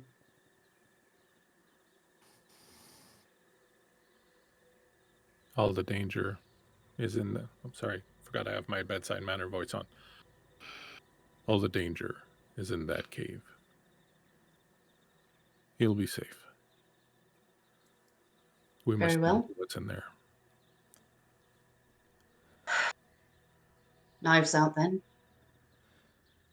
I'm gonna help Finn to his feet. You see, he is shaking, but he holds on to the dagger. He's white-knuckled. Hey, look at me. Look at me. Yeah. There's nothing that you could have done, okay? And I'm sorry to say that. There's nothing you could have done against power like that, okay? It's not your fault. Go. Quick, now. He doesn't. I will. Sorry. Oh, go ahead. Just before he goes, turning my voice back to my regular voice because this voice is freaking me out. Finn, I'll reach in my bag and I'll take out my tuning fork. I know it feels like the gods have deserted us, that our prayers are no longer being answered, that there is a void where their warmth and comforting presence used to be. They are still there. They are still listening. Something is standing between us and them, but with enough belief and enough hope, they will answer again. I'll give him the tuning fork. If you lose your hope and your courage along the way, ring this fork. It may not bring back an answer, but sometimes simply sending out the message is enough to give us hope. He is full tears, but he takes the tuning fork and holds it close to his chest. Thank you. Thank you all. You get a makeshift crutch. While you guys were talking, I made one from Branch and like gave it to him so that he can walk, because the guy just had a hole in his chest and I'm assuming he can't walk. That's fair. So I made him That's a crutch. He kind of, there's this rare teeny little moment where he's like, is that a fucking crutch? It's fine. And he just takes it.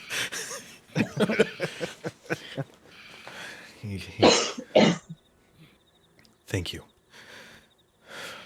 Just be careful.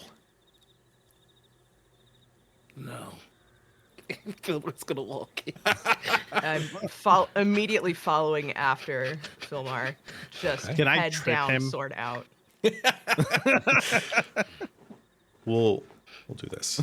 Finn quickly makes his escape. And the party gathers and looks in towards that cave. Murder in their eyes. And as they enter, echoing from inside,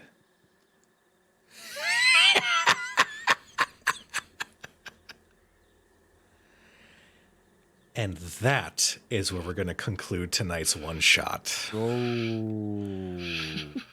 So I'm out here knives I out, love it. You're hurting my feelings, Kuja. pulling a bleak over here. I know. Hey, listen. I mean, nothing's saying we can't continue playing. I'm just saying. I'll I'm come just back. saying. I'll come We can all back. come I'll come back. Let's We come are back. coming back, baby. We're back. Everybody needs to know what the Kansas City Shuffle really is. Oh, Jesus. I love that we don't know what it is. Well, first off, I need to give a huge shout out to those nerdy ass voice actors over at Critical Role for not only stopping by, but for the support as we ran this playtest. So thank you. Thank you so much. You are wonderful. To our chat, to our beautiful, wonderful chat, thank you guys so much. I see all the cheers, the bits, the subs. Thank you so much. I apologize I wasn't able to acknowledge them in the moment. I was really trying to fixate on the playtest, make sure the story could continue without interruption. So know that your contributions are thoroughly appreciated. I love you all so much. Thank you so much. We are going to go ahead. I wonder if they would allow... Maybe? Damn. We can't raid them. So instead, what I will do, we're going to go ahead. I'm going to go ahead and say Critical Role is currently live with their own playtest with all those nerdy ass voice actors. We can host them, though, can't we? We cannot. Well, we can host them here on the channel, but we cannot raid them, unfortunately. So I will just simply say that everyone should go and support those nerdy ass voice actors as they are celebrating 9 years of Critical Role today. Happy 9 years. Happy 9 years. Happy 9 years, darling. Thank you all so much. So much. If people would like, I am going to get a raid set up for a very good friend of mine. His name is Captain Robert. He is currently playing some D&D himself. But Thank you so much to my players. Real quick, let's go around the room. Where can we find you? Let's start with Bleak. Yes, hi. I'm League Season, and you can find me over on Folk and Myth. You can check out our Twitch, which is twitch.tv/Folk and Myth, where we play role-playing games on Mondays, Wednesdays, and Friday nights. Our next game will be tomorrow night, Wednesday, when we do some D&D 5e with my good buddy Miko's Ystera game. I want to say thank you so much to Cujo for inviting me to this, and of course to the rest of the table.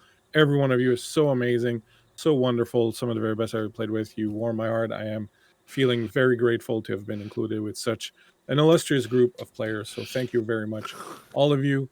And the wig's off! And the wig's off! Oh, sorry. Your scalp can It's breathe. so itchy. Kato, my darling. Hi, I'm Kato, or Helena Handbasket, your favorite terrible jester love war impersonator here for your entertainment.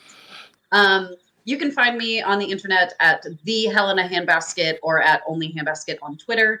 I am very frequently at Queen's Court Games as the resident fiend, working on various things, including Monster of the Week coming up, as well as a one-shot of Cult. I also am on the Folk and Myth channel very frequently doing an Oops All Sabat game where I play a shadow monster. Oh, see I that have coming. a type. Well, what can I say? I have a You type. play a shadow monster? What? Me? Never. Otherwise, if you want to check it out, I do have 2 films out. One is on Shudder. It's called Revealer. Actually, our director was in chat earlier, dropping some good stuff, some cheers in there. It is on Shudder, and then the most recent film I was in is free on Tubi as a Tubi exclusive. It's called Black Mold. Do check those things out. Love you all. Thanks so much. Happy 9 years, Critical Role. And big thank you to Mike Underwood for all of their amazing work on this, because they are a friend of us. So we love them. My darling Laura. Hi, hello, good evening, folks. You can call me Laura or Tutu or Laura Tutu. You can usually find me on the internet as some iteration of Laura_Tutu. You might just have to throw another underscore at the beginning and the end of that.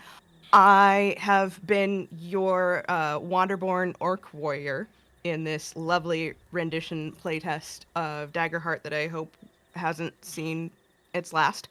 Anywho, when I'm not here playing with D12s, which I find to be horribly underutilized, just saying. That's just True because I'm a story. barbarian main.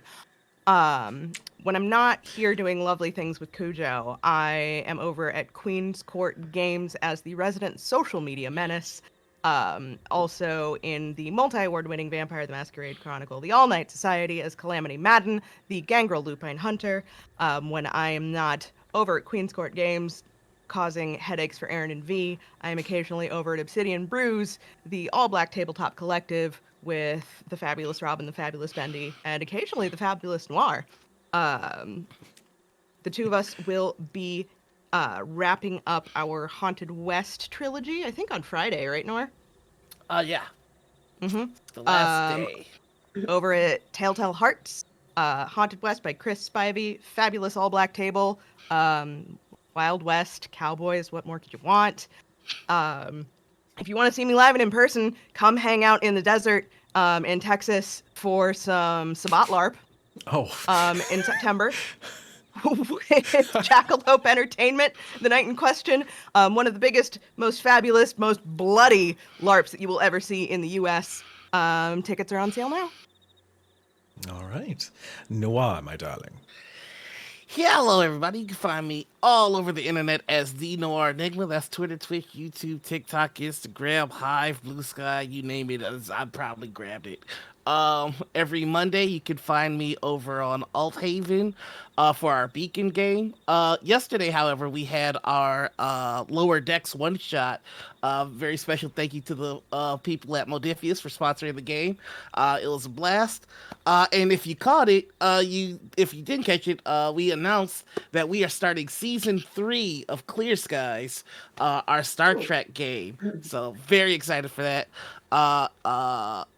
Again, your award-winning Star Trek game? Yeah, our award winning. That's still weird to say. Every Friday, you can find me over on Gen Con TV, where I host Table Takes. We report the news for everything involving TTRPG. And one of our hosts is Peter Atkinson, one of the founders of Wizards of the Coast. Good Oh, time yeah. if you wanna There you go. learn about anything involving TTRPGs. Every Saturday morning, I have a morning show with my partner, Morning Ritual. I'm not supposed to tell you this, and I haven't told her this yet, but there may be a member of Critical Role that I have had a beef with for a long time, and I have threatened on the show a number of times that we may actually be having come on, so that'll be fun. Is it Sam? Tell me it's Sam. Oh no, listen. I'm gonna 1v1 Liam if I ever see him in person. I'm gonna punch Fuck him yes! directly in his face. We love you, Liam. And of course, on Saturdays, you can find me over on Indoor Gaming, where we do Apocalypse Keys. I play Judas Iscariot and get out all of my religious trauma. So that's me. There it is. There it is. Wow. And North, my darling. My name is Northwolf911. I am Northwolf911 Gaming on all of my socials. You can see me play JRPGs, TTRPGs, and RPGs. Mainly focus actually right now on TTRPGs. I just finished doing episodes 1 and 2 of The Walking Dead, sponsored by Free League, which was absolutely phenomenal. And we're about to do episode 3 this month on the 28th. I am going to be starting our first chapter of Candela Obscura in April, which is going to be fantastic. It's a 3-episode mini series, and chapter 2 is coming after that.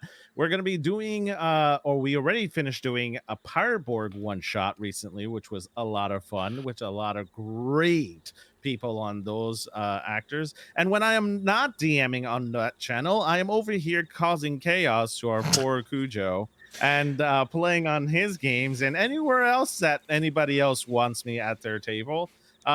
So you can find me on anybody's channel, and I will always say yes if I get invited. So I'm actually going to be doing some other games offline as well for Pyreborg, The Walking Dead, Candela, and a bunch of other stuff on Start Playing Back Games, which is really awesome, where I'm a professional DM there. And officially, I am a professional DM for Operation Tabletop, which is a veteran 501c company that is made by a bunch of other people, because I also suffer from PTSD and a bunch of other stuff as well. I am a veteran myself and love to give back to the community. So wherever I can be, that's where I will be. PAX East is my next venture. And then after that, Gen Con, hopefully also hosting a panel there. So Sweet. Yeah. And I am Cujo of Cujo Plays Games and Crit Hit Chronicles. You can find me on all the socials under those names, except for Twitter, because apparently character limits are a thing. So you can find Cujo Plays Games and Crit Hit Chron on Twitter. When I am not running tabletop RPGs, you can find me playing some other video game RPGs and doing all sorts of funny voices and things. This has been so wonderful. I am very thankful and very grateful for these wonderful people to jump in to this game with me. My next projects are maybe a continuation of Daggerheart, if there's interest. I don't know if there's interest yet, but we're gonna send Knox after you. Yeah. But definitely. Definitely follow my socials. I will be at Gen Con this year. So if you are there, feel free to come up and say hello. I would love to hear your story and say hello to you and give you a hug if you want. But You just use the Kato voice there. That is my voice. No, this is actually Laura Bailey's voice. We have to make sure she gets credit. This is true. For it. We have to cite our sources. Dude. But regardless, to everybody who tuned in, to everybody who may tune in the future, be nice to each other. You are loved. You are appreciated. And we will see you guys next time. Bye, everybody. The raid is complete. We're going to build these.